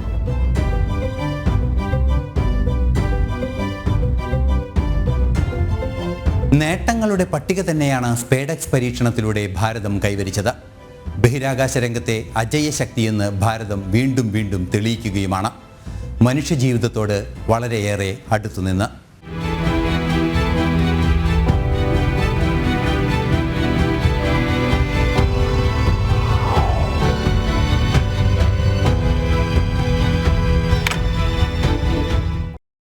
രോഹിണി, ISRO സംബന്ധിച്ച് വളരെ നിർണായകമായൊരു പ്രൊജക്റ്റ് കൂടിയാണ് ഈ സ്പേഡെക്സ്. വരാൻ പോകുന്ന ഗഗൻയാൻ അടക്കമുള്ളതിൽ വളരെ നിർണായകമായൊരു പ്രൊജക്റ്റ്. അത് ഏറ്റവും ശ്രദ്ധേയകരമായി നമ്മൾ നേരത്തെ കണ്ടതാണ്. അവിടെ ബഹിരാകാശത്ത് പയർവിത്ത് മുളപ്പിക്കുന്നു, കൃത്രിമ കൈ അവിടെ ഇത് ചെയ്യുന്നു. അങ്ങനെ നിരവധി പദ്ധതികൾ ഇപ്പോൾ കഴിഞ്ഞ 10 വർഷത്തിനിടയിലാണ് ഇത് ഏറ്റവും അധികം കേന്ദ്ര സർക്കാരിൻ്റെ ഒരു പിന്തുണ അത് എടുത്ത് പറയേണ്ടത് തന്നെയാണ്. നമ്മൾ വീണ്ടും പി ജയചന്ദ്രൻ്റെ വാർത്തയിലേക്കാണ് പോകുന്നത്. മലയാളത്തിൻ്റെ ഭാവഗായകൻ പി ജയചന്ദ്രൻ വിടവാങ്ങി. സംസ്കാരം ചടങ്ങുകൾ നാളെ നടക്കും. നാളെ ഇന്നിപ്പോൾ തൃശ്ശൂർ അദ്ദേഹത്തിൻ്റെ പൂങ്കുന്നത്തെ വീട്ടിൽ പൊതുദർശനമുണ്ട്. ശേഷം 5 ഇടങ്ങളിലായിരിക്കും പൊതുദർശനം ഉണ്ടാകുക എന്നാണ് അറിയാൻ കഴിയുന്നത്. നാളെ ആയിരിക്കും സംസ്കാര ചടങ്ങുകൾ. അതെ, അതുമാത്രമല്ല 8 മണിയോടുകൂടി സ്വകാര്യ ആശുപത്രിയിൽ നിന്ന് ഭൗതികദേഹം പുറത്തേക്ക് എടുക്കും എന്നാണ് അറിയാൻ കഴിയുന്നത്. നമ്മുടെ പ്രതിനിധി അവിടെയുണ്ട്, നമുക്ക് തത്സമയ വിവരങ്ങളിലേക്ക് എത്താം. എന്തായാലും പി ജയചന്ദ്രനെ ഓർത്തെടുക്കുമ്പോൾ നമുക്കറിയാം, മലയാളികൾക്ക് ഓർക്കാൻ നിരവധി ഗാനങ്ങൾ സമ്മാനിച്ച വ്യക്തിപ്രഭാവം തന്നെയാണ്. ജയചന്ദ്രൻ്റെ ഭൗതിക ദേഹം ഇന്ന് തൃശ്ശൂരിൽ തന്നെ പൊതുദർശനത്തിന് നുള്ള സൗകര്യം ഒരുക്കും, പൊതുദർശനത്തിന് വയ്ക്കും. അതിനുശേഷം നാളെയായിരിക്കും സംസ്കാര ചടങ്ങുകൾ. നിരവധി ഗാനങ്ങളിലൂടെ മലയാളി മനസ്സിനെ കീഴടക്കിയ പി ജയചന്ദ്രന് ആദരാഞ്ജലി അർപ്പിക്കുകയാണ് കലാ കേരളം. ഒരു കർക്കശക്കാരനായ ഒരാൾ കൂടിയാണ്. കാരണം പറയാനുള്ളത് പലപ്പോഴും മുഖത്ത് നോക്കി തന്നെ പറയുന്ന ഒരാൾ. ഒപ്പം തന്നെ ഈ പറഞ്ഞതുപോലെ പാട്ടിൽ അദ്ദേഹം വിസ്മയം തീർത്തു. പറയാനുള്ളത് മുഖത്ത് നോക്കി പറഞ്ഞാൽ അദ്ദേഹത്തിൻ്റെ അടുത്തൊരു പാട്ട് കേൾക്കുമ്പോൾ അത് മലയാളികൾ കൃത്യമായി മറക്കും. അങ്ങനെ മലയാളികൾക്ക് ഏത് പ്രായത്തിലുള്ളവർക്കും ഓർത്തിരിക്കാൻ അല്ലെങ്കിൽ മൂളി നടക്കാൻ കഴിയുന്ന 16,000-ഓളം പാട്ടുകൾ അദ്ദേഹം പാടി വെച്ചതിന് ശേഷമാണ് ഈ ലോകത്തോട് വിട പറഞ്ഞ് പോകുന്നത്. നേരത്തെ നമ്മൾ പറഞ്ഞതുപോലെ ഒരു കേരളപ്പിറവി അല്ലെങ്കിൽ മലയാള നാട് എന്ന് കേൾക്കുമ്പോൾ ആദ്യം നമ്മളുടെ മനസ്സിലേക്ക് ഓർമ്മ വരുന്നത് കേരനിരകളാടും എന്ന ആ ഒരു ഗാനമാണ്. അൽഫോൺസ് ജോസഫ് എന്ന ആ ഒരു സംഗീത സംവിധായകൻ അദ്ദേഹം സംഗീതം നൽകിയ കേരനിരകളാടും എന്ന ആ ഒരു ഗാനമാണ് നമുക്ക് മലയാളികൾക്ക് മലയാളക്കര എന്ന് പറഞ്ഞാൽ ആദ്യം ഓർമ്മ വരിക. ആനന്ദ് പുതൂർ ഇപ്പോൾ നമ്മോടൊപ്പം ചേരുന്നു. നമ്മൾ ആശുപത്രിയിൽ നിന്നുള്ള തത്സമയ ദൃശ്യങ്ങളാണ് കാണുന്നത്. ഭൗതിക അദ്ദേഹം അല്പസമയത്തിനകം തന്നെ മോർച്ചറിയിൽ നിന്ന് ആംബുലൻസിലേക്ക് മാറ്റി പൊതുദർശനത്തിനുള്ള സൗകര്യം ഒരുക്കും. ഇപ്പോൾ ആനന്ദ് അവിടെ നിന്നും ചേരുന്നുണ്ട്. ആനന്ദ്, ഭൗതിക അദ്ദേഹം ആശുപത്രിയിൽ നിന്ന് മാറ്റുന്നതിനുള്ള ഇപ്പോൾ നടപടിക്രമങ്ങളാണോ പുരോഗമിക്കുന്നത്? ദൃശ്യങ്ങളിൽ കാണാൻ സാധിക്കുന്നുണ്ട്. നിരവധി പേർ അവിടെ എത്തിച്ചേർന്നിട്ടുണ്ട്. എന്താണ് അവിടെ നിന്നും നൽകാൻ കഴിയുന്ന വിവരങ്ങൾ?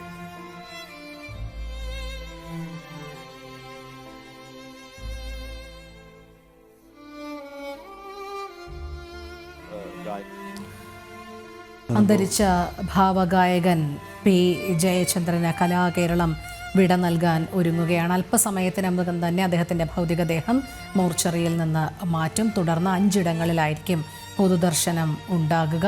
നാളെയായിരിക്കും സംസ്കാര ചടങ്ങുകൾ. അദ്ദേഹത്തിൻ്റെ വിയോഗ സമയത്ത് പലരും ഓർത്തെടുത്തതുപോലെ മലയാളികൾക്ക് ഒരുപിടി ഭാവഗാനങ്ങൾ, നല്ല ഗാനങ്ങൾ, ഹിറ്റ് ഗാനങ്ങൾ ഇവയൊക്കെ സമ്മാനിച്ചാണ് അദ്ദേഹത്തിൻ്റെ മടക്കം. ഒരുപക്ഷെ മഞ്ഞലയിൽ മുങ്ങിത്തോർത്തി എന്നുള്ള ആ ആദ്യ ഗാനത്തിൽ നിന്ന് തുടങ്ങി തൻ്റെ 60 വർഷം നീളുന്ന ഗാനസപര്യ അതുതന്നെയാണ് അദ്ദേഹത്തിന് എടുത്തു പറയേണ്ടത്. ആനന്ദ് ചേരുന്നുണ്ട്. ആനന്ദ്, കേൾക്കാൻ കഴിയുന്നുണ്ടല്ലോ അല്ലേ? അവിടെ നിന്നുള്ള വിവരങ്ങൾ.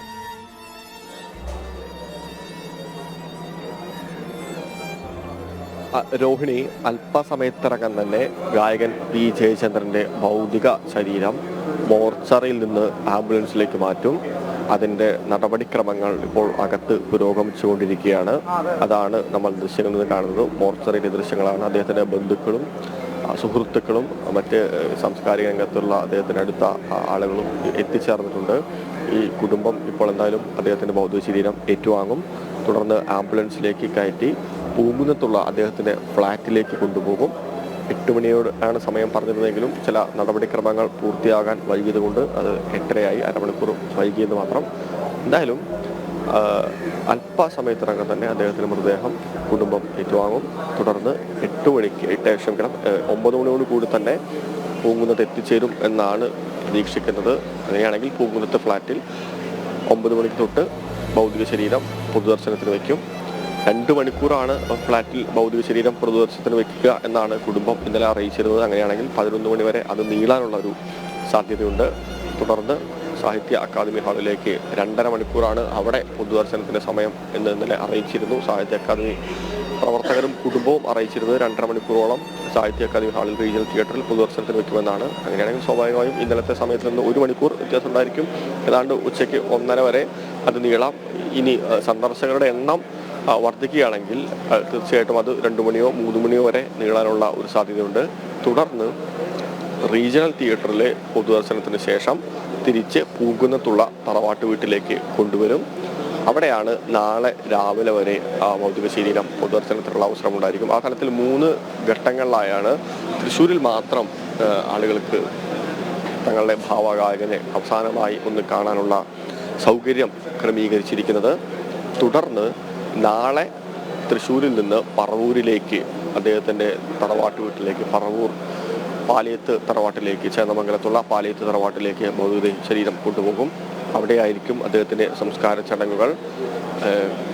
ആചാരങ്ങൾ അനുസരിച്ചുകൊണ്ട് തന്നെയാണ് സംസ്കാര ചടങ്ങുകൾ നടക്കുന്നത്. അത്തരത്തിലൊരു വലിയ വിശ്വാസം കൂടിയായിരുന്നു. അദ്ദേഹം സൂചിപ്പിച്ച പോലെ തന്നെ അവസാനം സംഗീത സംവിധാനം ചെയ്ത നിരവധി പാട്ടുകൾ, അദ്ദേഹം ചെയ്ത പാട്ടുകളിലൊന്ന് ഈ ഗുരുവായൂരപ്പൻ്റെ ഭക്തിഗാനമായിരുന്നു. അദ്ദേഹം തന്നെയാണ് അത് പാടിയതും.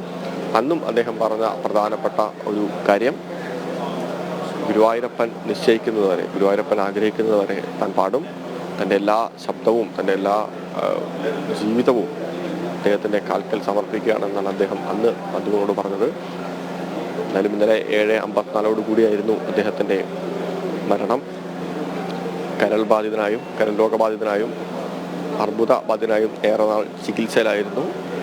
കുഴഞ്ഞു വീഴുന്നതിനെ തുടർന്നാണ് അമല ആശുപത്രിയിലേക്ക് കൊണ്ടുവരികയും അവിടെ വെച്ച് 7:54 കൂടി മരണം സംഭവിക്കുകയായിരുന്നു. ഇന്നലെ മുഴുവൻ അദ്ദേഹത്തിൻ്റെ ഭൗതികദേഹം മോർച്ചറിയിൽ സൂക്ഷിച്ചിരുന്നു. ഇപ്പോൾ അല്പസമയത്തിനകം തന്നെ ഭൗതികശരീരം മോർച്ചറിയിൽ നിന്ന് ആംബുലൻസിലേക്ക് മാറ്റും.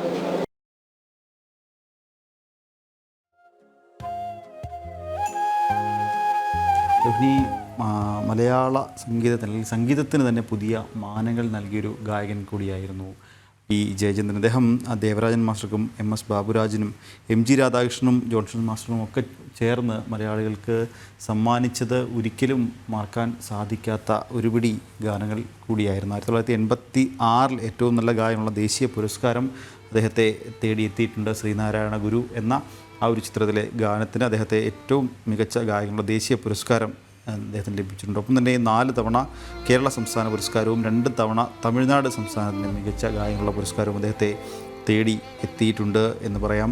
2021 മലയാള സിനിമയിലെ പരമോന്നത ബഹുമതിയായ JC ഡാനിയൽ പുരസ്കാരത്തിനും ശ്രീ പി ജയചന്ദ്രൻ അർഹനായിട്ടുണ്ട്.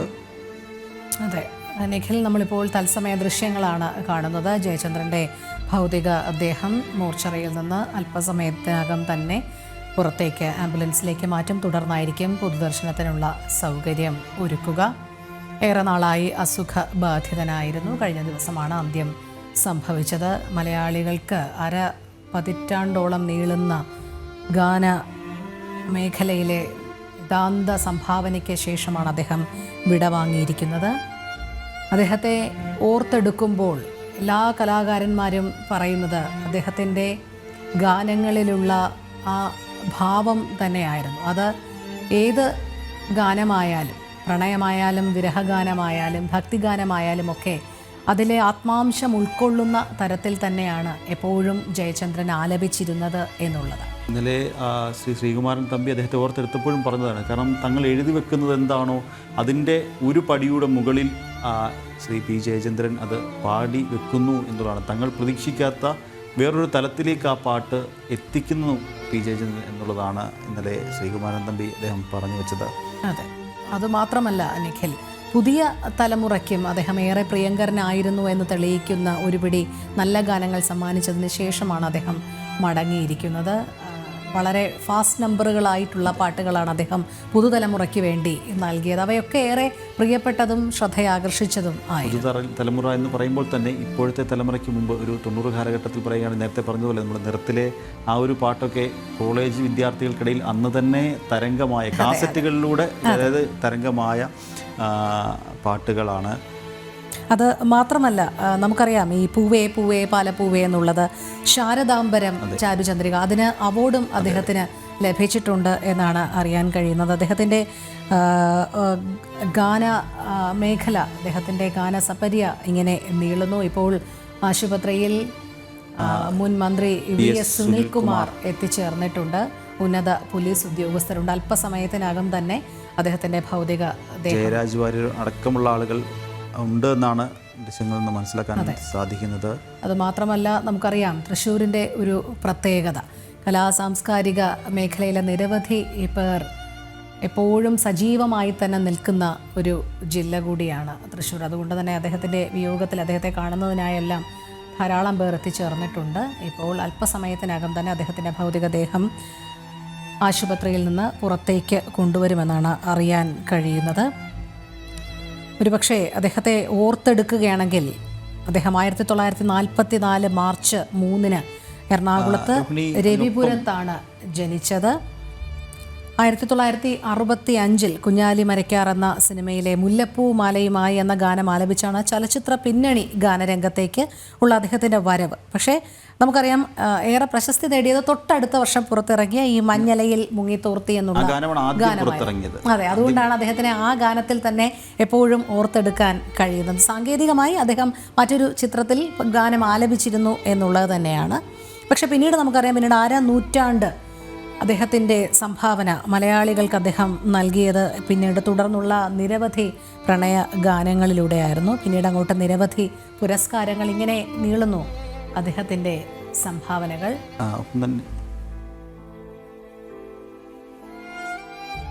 അദ്ദേഹത്തെ നിരവധി പ്രമുഖരാണ് കഴിഞ്ഞ ദിവസമൊക്കെ ഓർത്തെടുത്തത്. നമുക്ക് അത്തരം ചില പ്രതികരണങ്ങൾ കൂടി കേട്ടുവരാം. ഒരു പ്രധാന ഗുരു മൺമറഞ്ഞു. ജനുവരിയുടെ നഷ്ടം ആണ് ഇത് എല്ലാ രീതിയിലും. അതെ, ഈ വോയിസ് സിങ്സ് എന്നൊരു കോൺസെപ്റ്റ് ഉണ്ട്. അതായത് ഇപ്പോൾ ഒരു പാട്ട്, ഒരു ട്യൂൺ പറഞ്ഞു കൊടുത്തു, ആ ട്യൂണ് അതിൻ്റെ ഉള്ളിൽ നിന്നുകൊണ്ട് മാത്രം പാടുക. But voice will Singh. അതാണ് ജേട്ടൻ, യേശുദാസ്, സുശീലാമ്മ, ഇവരുടെയൊക്കെ ഒരു ക്വാളിറ്റി.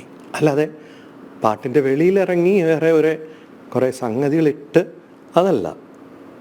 അവരുടെ വോയിസ് മാത്രം, വേറൊന്നും വേണ്ട അവർക്ക്. ഫുഡ് ആൻഡ് മ്യൂസിക്, ഇത് രണ്ടും മാത്രമേ ജേട്ടന് താല്പര്യമുള്ളൂ. നല്ല ദോശ, നല്ല ഇഡ്ഡലി, പാട്ട്, ഈ 3 കാര്യം അത്രയേ ഉള്ളൂ. എന്താ പറയുന്നത്, അത് വലിയ ഞെട്ടലാണ് ഉണ്ടായത്. മരിച്ചു കേട്ടപ്പോൾ ഞാനും ജയനും തമ്മിലുള്ള ബന്ധം 2 കലാകാരന്മാരുള്ള ബന്ധമായിരുന്നു. ഞങ്ങൾ സഹോദരന്മാരായിരുന്നു. 1966 മുതൽ 58 വർഷം നീട്ടുന്ന ബന്ധമാണ്. 2 ആഴ്ച മുമ്പ് ഞാൻ ഫോണിൽ സംസാരിച്ചു വന്നു. അപ്പോൾ സുഖമില്ലാതിരിക്കുകയാണ്. നേരത്തെ സുഖമില്ല, 2 വർഷമായിട്ട് അദ്ദേഹത്തിന് സുഖമില്ലാതിരിക്കുകയായിരുന്നു. അത് കഴിഞ്ഞ് ഒന്ന് വീണു, അത് ബെഡ്റൂമിലൊന്ന് വീണു എന്ന് പറഞ്ഞു. അതൊക്കെ എല്ലാവരും ഇങ്ങനെ അറിയുന്നുണ്ട്. ഇതിനിടയിൽ പോലും ഈ സുഖമില്ലാത്ത അവസരത്തിൽ പോലും ഈ വർഷം 2024 എൻ്റെ 3 പാട്ടുകൾ ജയിച്ചിട്ടാണ് യൂട്യൂബിൽ വേണ്ടി. പാട്ടുകൾ യൂട്യൂബിൽ കിടക്കുന്നുണ്ട്. അപ്പോൾ സംഗീതത്തെ ഇത്രയും സ്നേഹിച്ച ഒരു പാട്ടുകാരൻ അറിയില്ല. ജയചന്ദ്രൻ്റെ ഒരു വലിയ മഹത്വം അദ്ദേഹം മറ്റു പാട്ടുകാരെ കുറിച്ച് സംസാരിക്കുക, സ്വന്തം പാട്ടുകൾക്ക് സംസാരിക്കില്ല. സംഗീതത്തെക്കുറിച്ച് പറയുമ്പോൾ യേശുദാസ് പാടിയ ആ പാട്ട്, മുഹമ്മദ് റഫി പാടിയ പാട്ട്, മുകേഷ് പാടിയ പാട്ട്, ജി സുശീൽ പാടിയ പാട്ട്, ഇങ്ങനെ മറ്റു പാട്ടുകാരെ വാഴ്ത്തിക്കൊണ്ടിരിക്കുന്ന ഒരു പാട്ടുകാരൻ, അതാണ് ജയചന്ദ്രൻ. അങ്ങനെ വേറൊരു ഗായകനെ കണ്ടിട്ടില്ല. കാരണം അദ്ദേഹം സ്നേഹിച്ച സംഗീതത്തെയാണ്. രോഹിണി, നമ്മൾ നേരത്തെ പറഞ്ഞൊരു കാര്യമുണ്ട്. അതായത് തൃശ്ശൂർ സംബന്ധിച്ച് അദ്ദേഹം ഒരു വികാരം തന്നെയായിരുന്നു അദ്ദേഹത്തിന്.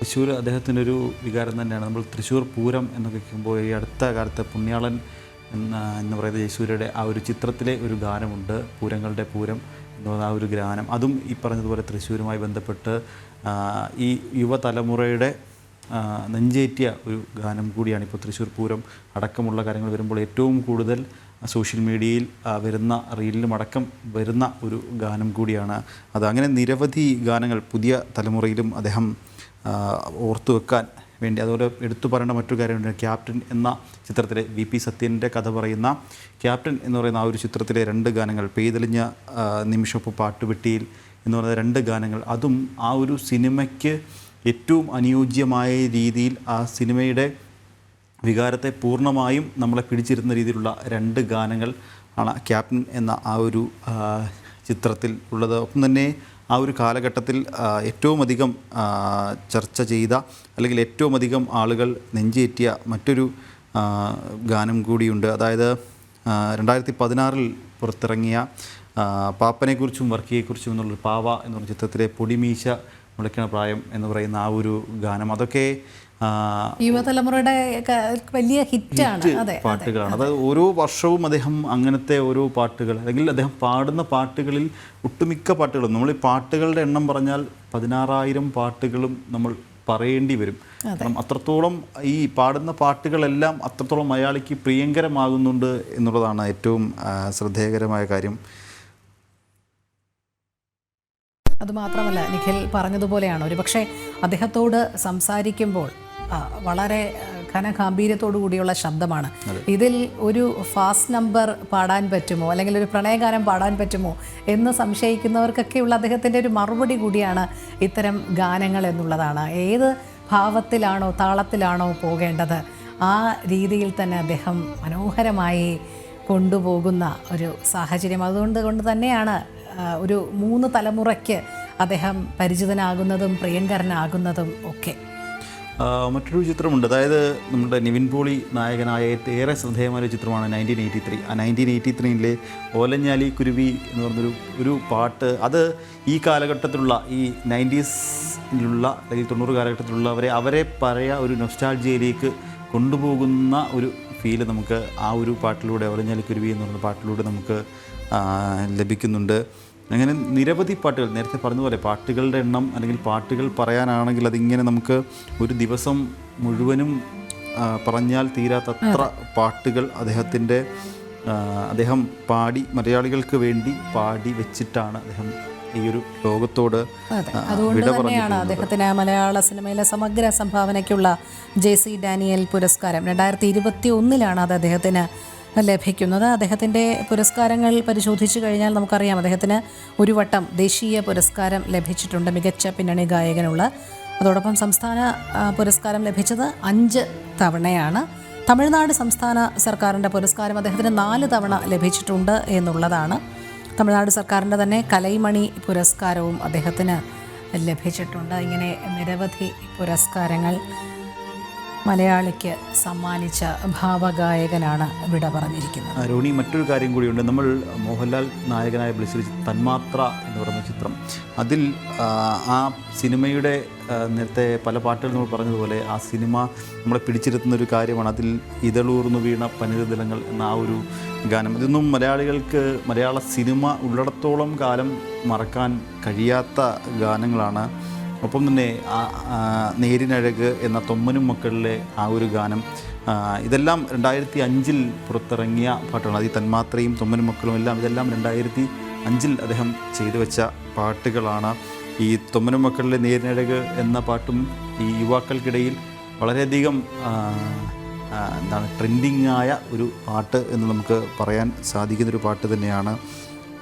പിന്നെ ഒപ്പം തന്നെ കറുത്ത പക്ഷികൾ എന്ന് പറയുന്ന ആ ഒരു ചിത്രത്തിലെ മോഹൻ സിത്താര സംഗീതം നൽകിയ, വയലാർ ശരത്ത് എഴുതി മോഹൻ സിത്താര സംഗീതം നൽകിയ കറുത്ത പക്ഷികളിലെ പാട്ട്, അങ്ങനെ നിരവധി പാട്ടുകൾ, എണ്ണിയാൽ ഒടുങ്ങാത്ത അത്ര പാട്ടുകൾ അദ്ദേഹം മലയാളികൾക്ക് വേണ്ടി പാടി വെച്ചതിന് ശേഷമാണ് ഈ ലോകത്തോട് വിട പറയുന്നത്.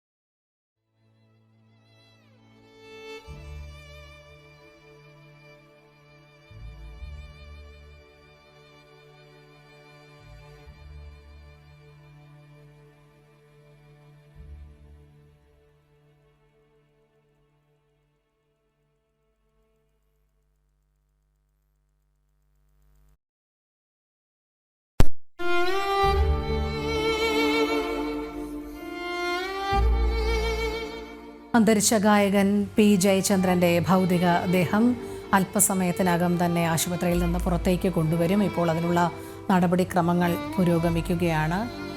ആനന്ദിലേക്ക് പോകുന്നു.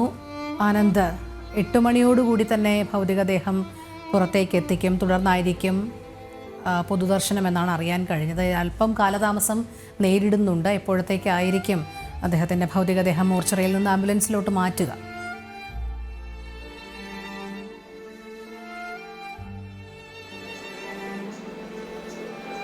രോഹിണി, സമയം വൈകി. കാരണം 8 മണിയോട് കൂടി തന്നെ ഈ ഭൗതിക ശരീരം ആംബുലൻസിലേക്ക് മാറ്റി. തുടർന്ന് 8 മണിക്ക് തന്നെ ഏതാണ്ട് 8:15 കൂടി ഇവിടുന്ന് പൂങ്കുന്നത്തേക്കുള്ള അദ്ദേഹത്തിൻ്റെ ഫ്ലാറ്റിലേക്ക് 2 കിലോമീറ്റർ ദൂരം മാത്രമാണുള്ളത്. 8:15 കൂടി തന്നെ വീട്ടിലെത്തും എന്നാണ് പ്രതീക്ഷിച്ചിരുന്നത്. പക്ഷേ ചില നടപടിക്രമങ്ങൾ വൈകിയത് മൂലം തന്നെ ഇപ്പോഴും ഈ ഭൗതിക ദേഹം ആംബുലൻസിലേക്ക് മാറ്റിയിട്ടില്ല. തൃശ്ശൂരിൻ്റെ സാംസ്കാരിക പ്രവർത്തകരും ജനപ്രതിനിധികളും എല്ലാം എത്തിയിട്ടുണ്ട്. നമ്മൾ ദൃശ്യങ്ങളിൽ കാണുന്ന പോലെ തന്നെ മുൻമന്ത്രി VS സുനിൽകുമാർ, ജയരാജ് വാര്യർ, അദ്ദേഹത്തിൻ്റെ പി ജയചന്ദ്രൻ്റെ ബന്ധുക്കൾ തുടങ്ങി എല്ലാവരും അവിടെ എത്തിയിട്ടുണ്ട് അദ്ദേഹത്തിൻ്റെ ഭൗതിക ശരീരം ഏറ്റുവാങ്ങുന്നതിനെ. 9 മണിയോട് കൂടി തന്നെ എല്ലാ നടപടികളും പൂർത്തിയാക്കിക്കൊണ്ട് വാങ്ങാൻ, അതായത് ഭൗതിക ശരീരം ഏറ്റുവാങ്ങാൻ സാധിക്കും എന്നാണ് നമുക്കിപ്പോൾ അറിയാൻ സാധിക്കുന്നത്. അങ്ങനെയാണെങ്കിൽ അതിനുശേഷം ഏതാണ്ട് 9:15 കൂടി തന്നെ പൂങ്കുന്നത്തെ അദ്ദേഹത്തിൻ്റെ വീട്ടിലേക്ക്, ഫ്ലാറ്റിലേക്ക് ഭൗതിക ശരീരം എത്തിക്കും. തുടർന്ന് 2 മണിക്കൂറോളം സമയം പൂങ്കുന്നത്തെ ഫ്ലാറ്റിലായിരിക്കും പൊതുദർശനം ഉണ്ടായിരിക്കുക. അതിനുശേഷം തൃശ്ശൂർ റീജിയണൽ തിയേറ്ററിലേക്ക് ഭൗതിക ശരീരം മാറ്റും. പിന്നീട് 2.5 മണിക്കൂറോളം അവിടെയായിരിക്കും പൊതുദർശനം. ഞാൻ നേരത്തെ സൂചിപ്പിച്ച പോലെ തന്നെ 1:30 വരെ എന്നാണ് നേരത്തെ അറിയിച്ചിരുന്നെങ്കിൽ കൂടി സമയം ഇവിടെ നിന്നുണ്ടായിട്ടുള്ള ഒരു സമയം വൈകിയത് മൂലം അവിടെയും സമയം വൈകാനുള്ള ഒരു സാധ്യതയുണ്ട്. എന്തായാലും റീജിയണൽ തിയേറ്ററിൽ ഏതാണ്ട് 3 മണി വരെ തന്നെ പൊതുദർശനം ഉണ്ടായിരിക്കും എന്നാണ് നമുക്ക് ഇപ്പോൾ അറിയാൻ സാധിക്കുന്നത്. തുടർന്ന് പൂങ്കുന്നത്തുള്ള അദ്ദേഹത്തിൻ്റെ വീട്ടിലേക്ക് ഭൗതിക ശരീരം മാറ്റും. ശേഷം നാളെ ആയിരിക്കും പറവൂരുള്ള ചേന്ദമംഗലത്തെ പാലിയത്ത് തറവാട്ടിലേക്ക് അദ്ദേഹത്തിൻ്റെ ഭൗതിക ശരീരം കൊണ്ടുപോവുക. സംസ്കാര ചടങ്ങുകളെല്ലാം അവിടെ വെച്ചായിരിക്കും. എന്തായാലും അവസാന ഘട്ട നടപടിക്രമത്തിലാണ് ഇപ്പോൾ നടന്നുകൊണ്ടിരിക്കുന്നത്. കുടുംബം എത്തിയിട്ടുണ്ട്. ഒരുപക്ഷെ ഒരു 10 മിനിറ്റിനകം തന്നെ അദ്ദേഹത്തിൻ്റെ ഭൗതിക ശരീരം കുടുംബം ഏറ്റുവാങ്ങും. തൃശ്ശൂരിൻ്റെ സാംസ്കാരിക പ്രവർത്തകരെല്ലാം ഇവിടെ എത്തിയിട്ടുണ്ട്. ഏതാണ്ട് അതിൻ്റെ നടപടിക്രമങ്ങളായി എന്നാണ് നമുക്കറിയാൻ വേണ്ടി സാധിക്കുന്നത്. ഒരുപക്ഷെ വളരെ പെട്ടെന്ന് തന്നെ ഭൗതിക ശരീരം കുടുംബം ഏറ്റുവാങ്ങുകയും ആംബുലൻസിലേക്ക് മാറ്റുകയും ചെയ്യും. തീർച്ചയായിട്ടും മലയാളത്തിൻ്റെ മാത്രമല്ല ഈ രാജ്യത്തിൻ്റെ തന്നെ വലിയ ഒരു നഷ്ടമാണ് സംഭവിച്ചത്. ഭാവഗായകൻ വിട പറഞ്ഞിരിക്കുന്നു. ഈ ശ്രീകുമാരൻ തമ്പി അദ്ദേഹത്തെ ഓർത്തെടുക്കുന്നുണ്ട്. കാരണം ഒരുപക്ഷെ ഈ പി ജയചന്ദ്രന് വേണ്ടി ഏറ്റവും അധികം പാട്ടുകൾ എഴുതിയിട്ടുള്ളത് ശ്രീകുമാരൻ തമ്പിയാണെന്നാണ് അദ്ദേഹം പറയുന്നത്. അപ്പോൾ അദ്ദേഹം പറയുന്ന പ്രധാനപ്പെട്ട കാര്യം ഈ വെട്ടൊന്ന് മുറി 2 എന്ന് പറയുന്ന ശൈലിക്ക് ഉടമസ്ഥരായിരുന്നു തങ്ങൾ രണ്ടുപേരും. പക്ഷേ ജീവിതത്തിൽ ഇന്നോളം രണ്ടുപേരും പിണങ്ങിയിട്ടില്ല എന്ന് തന്നെയാണ്. മാത്രമല്ല ഈ ശ്രീകുമാരൻ തമ്പി എഴുതിയ പല പാട്ടുകളും ഈ പി ജയചന്ദ്രൻ തന്നെ പാടണമെന്ന് അദ്ദേഹത്തിന് നിർബന്ധമുണ്ടായിരുന്നു. അതാണ് ശ്രീകുമാരൻ തമ്പി അദ്ദേഹത്തെ ഓർത്തെടുക്കുന്നത്. അത് ദക്ഷിണാമൂർത്തി സ്വാമിയായാലും അർജുന മാസ്റ്ററായാലും ആ തലത്തിൽ അവരോടൊക്കെ താൻ പറയുമായിരുന്നു ജയചന്ദ്രനെ കൊണ്ട് ആ പാട്ട് പാടിക്കണം. കാരണം ചില പാട്ടുകൾ ജയചന്ദ്രൻ പാടിയാലേ ശരിയാവൂ എന്നുള്ള ഒരു ഉറച്ച തീരുമാനം അദ്ദേഹത്തിനുണ്ടായിരുന്നു. തീർച്ചയായിട്ടും അത് തന്നെയാണ് മലയാളികൾക്കും. ചില പാട്ടുകൾ മറ്റാര് പാടിയാലും ശരിയാവില്ല, അത് പി ജയചന്ദ്രൻ തന്നെ പാടണം. അതിൻ്റെ ഭാവുകത്വം നിറഞ്ഞു തുളുമ്പണമെങ്കിൽ നമുക്കത് ജയചന്ദ്രൻ്റെ ശബ്ദത്തിൽ നിന്ന് തന്നെ കേൾക്കണം. നേരത്തെ മഞ്ജു വാര്യരുടെ ഒരു അനുസ്മരണം നമ്മൾ കണ്ടു. അതായത് കുട്ടിക്കാലത്തേക്കുള്ള തോണിയാണ് ജയചന്ദ്രൻ്റെ പാട്ടുകളെന്നാണ് പറഞ്ഞത്. ഓർമ്മയിലേക്കുള്ള തോണി. ഏത് സമയത്ത് അത് കേട്ടാലും നമ്മുടെ ചെറുപ്പം നമുക്ക് തിരിച്ചു തരും. എപ്പോഴൊക്കെ പുറകോട്ട് പോകണമെന്ന് തോന്നുന്നുണ്ടോ അപ്പോഴൊക്കെ ജയചന്ദ്രൻ്റെ പാട്ടുകളാണ് തന്നെ അതിനെ സഹായിക്കാറെന്നാണ് മഞ്ജു വാര്യർ ഓർത്തെടുത്തത്. സിനിമാ മേഖലയിൽ മാത്രമല്ല സാംസ്കാരിക രംഗത്തും രാഷ്ട്രീയ രംഗത്തുമെല്ലാം വ്യക്തമായിട്ടുള്ള ഒരു സൗഹൃദങ്ങൾ അദ്ദേഹത്തിനുണ്ടായിരുന്നു. അത് തന്നെയാണ് കഴിഞ്ഞ ദിവസം രാത്രിയിലും അദ്ദേഹം അന്തരിച്ചു എന്ന് അറിഞ്ഞ ഉടനെ തന്നെ അമല ഹോസ്പിറ്റലിലേക്ക് ഓടിക്കൂടിയവരിൽ വിവിധ വിഭാഗങ്ങളിൽ സമൂഹത്തിൻ്റെ വിവിധ തട്ടുകളിലുള്ള ആളുകളുണ്ടായിരുന്നു. അദ്ദേഹത്തിനെ സ്നേഹിക്കുന്നവർ, അദ്ദേഹത്തിൻ്റെ ആരാധകർ, സിനിമാ രംഗത്തുള്ളവർ, സംഗീത രംഗത്തുള്ളവർ, രാഷ്ട്രീയ രംഗത്തുള്ളവർ. അപ്പോൾ ആ തലത്തിലേക്ക് എല്ലാവരിലും അടയാളപ്പെടുത്തി, എല്ലാവരിലും ഓർമ്മയായിട്ടുള്ള, നേരത്തെ സൂചിപ്പിച്ച പോലെ തന്നെ ജയചന്ദ്രൻ്റെ ഒരു പാട്ടുപോലും മൂളാത്ത മലയാളി ഒരു പക്ഷേ ഉണ്ടാവില്ല. എത്ര പാട്ടുകളാണ് നമുക്ക് ഓരോരുത്തർക്കും ഓർത്തെടുക്കാൻ. ഓരോരുത്തരുടെയും ഇഷ്ട ഗാനങ്ങൾ എത്രയോ ഉണ്ടായിരിക്കും. നേരത്തെ സൂചിപ്പിച്ച പോലെ തന്നെ അദ്ദേഹത്തിൻ്റെ പാട്ടുകൾ നമ്മളെടുത്ത് പരിശോധിക്കുകയാണെങ്കിൽ മഞ്ഞലയിൽ മുങ്ങിത്തോർത്തി ആ ഒരു പാട്ടാണ് അദ്ദേഹത്തിൻ്റെതായി ആദ്യം പുറത്തു വരുന്നത്. ആ പാട്ട് ഇപ്പോഴും 3 തലമുറകൾ കടന്നും ഓരോ മലയാളിയുടെയും ഹൃദയത്തിൽ, ഓർമ്മകളിൽ, അനുഭവങ്ങളിൽ ആ പാട്ട് അങ്ങനെ നിറഞ്ഞൊഴുകിക്കൊണ്ടിരിക്കുകയാണ്.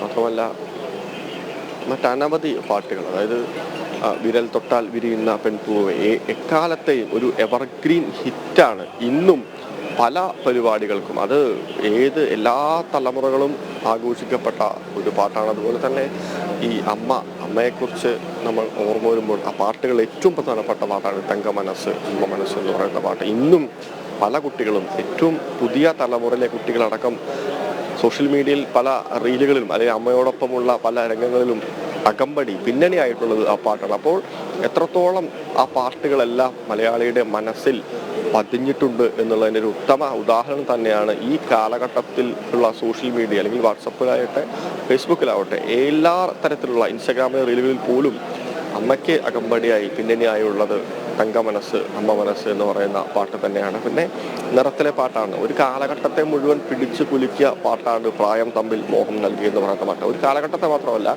ഈ ഒരു കാലഘട്ടത്തിലും തീർച്ചയായിട്ടും പല ഗാനമേളകൾക്കും കോളേജിലെ പല ഉത്സവങ്ങൾക്കും അപ്പോൾ തലമുറകൾ ആഘോഷിച്ച പാട്ടുകളാണ്.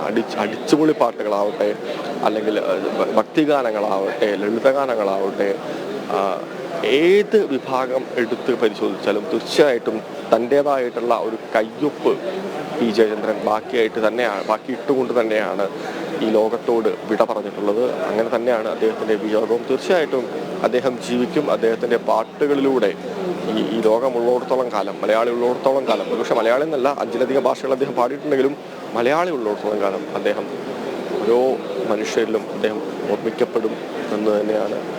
ഒന്നിനെ ശ്രുതി താഴ്ത്തി പാടുക പൂങ്കുയിലെ എന്ന പാട്ട് ഇപ്പോഴും കലോത്സവങ്ങളിൽ ലളിതഗാന വിഭാഗത്തിൽ കുട്ടികൾ പാടുന്നൊരു പാട്ടാണ്. അപ്പോൾ ഏതാണ്ട് ക്ലാസിക്കൽ ശാഖ മുതൽ ഇങ്ങോട്ട് സംഗീതത്തിൻ്റെ ഓരോ പരിണാമഘട്ടത്തിലും എല്ലാ പരിണാമഘട്ടത്തിൻ്റെ കൂടെയും അതത് കാലങ്ങൾക്കനുസരിച്ച് പാട്ടുപാടാൻ ജയചന്ദ്രൻ ഉണ്ടായിരുന്നു. ജയചന്ദ്രനെ സംഗീത സംവിധായകർ ഉപയോഗിച്ചിരുന്നു.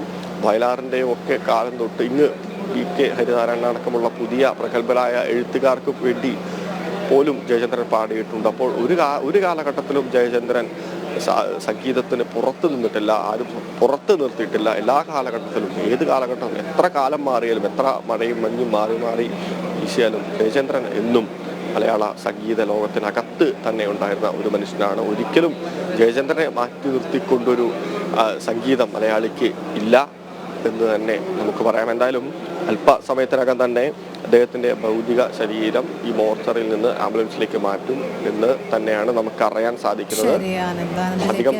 തത്സമയ ദൃശ്യങ്ങളിലേക്കും അന്തരിച്ച ഗായകൻ പി ജയചന്ദ്രന്റെ ഭൗതികദേഹം അല്പസമയത്തിനകം തന്നെ മോർച്ചറിയിൽ നിന്ന് ആംബുലൻസിലേക്ക് മാറ്റും. തുടർന്നായിരിക്കും പൊതുദർശനം.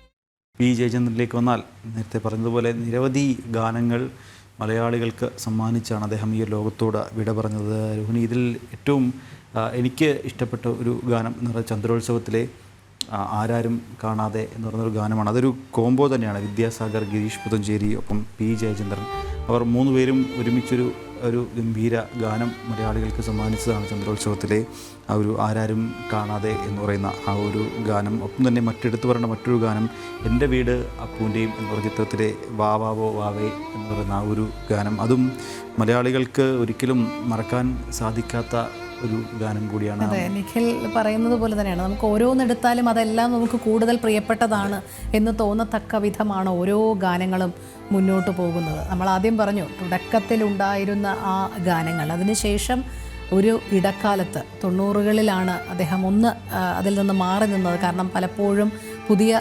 സംവിധായകരോട് അദ്ദേഹത്തിന് ഒത്തുപോകാൻ കഴിഞ്ഞിരുന്നില്ല. കാരണം ഏത് രീതിയിലും പാടാൻ തയ്യാറായി ഗായകർ വന്നതിനോട് അദ്ദേഹത്തിന് ഒരു ചെറിയ എതിർപ്പുണ്ടായിരുന്നു. പക്ഷേ വീണ്ടും അദ്ദേഹം നിറം എന്ന സിനിമയിലൂടെ വീണ്ടും അദ്ദേഹം സജീവമാകുന്നു. പിന്നീട് അദ്ദേഹം ആ പുതുതലമുറയ്ക്ക് യോജിച്ച രീതിയിൽ, എന്നാൽ യാതൊരു വിധത്തിലുള്ള കോംപ്രമൈസുകൾക്കും തയ്യാറാകാതെ തന്നെ അദ്ദേഹത്തിൻ്റെ ഗാനസപര്യ തുടർന്നു എന്നുള്ളത് തന്നെയാണ്. 99 പുറത്തിറങ്ങിയ നിറത്തിലെ ആ ഒരു ഗാനം, പിന്നീട് 2000 പുറത്തിറങ്ങിയ മോഹൻലാൽ ഈ അടുത്ത സമയത്ത് റിലീസ് ചെയ്ത ദേവദൂതൻ, അതിലെ പൂവേ പൂവേ പാലപ്പൂവേ. ശ്രീകുമാരൻ തമ്പി പ്രതികരിക്കുന്നു തത്സമയം.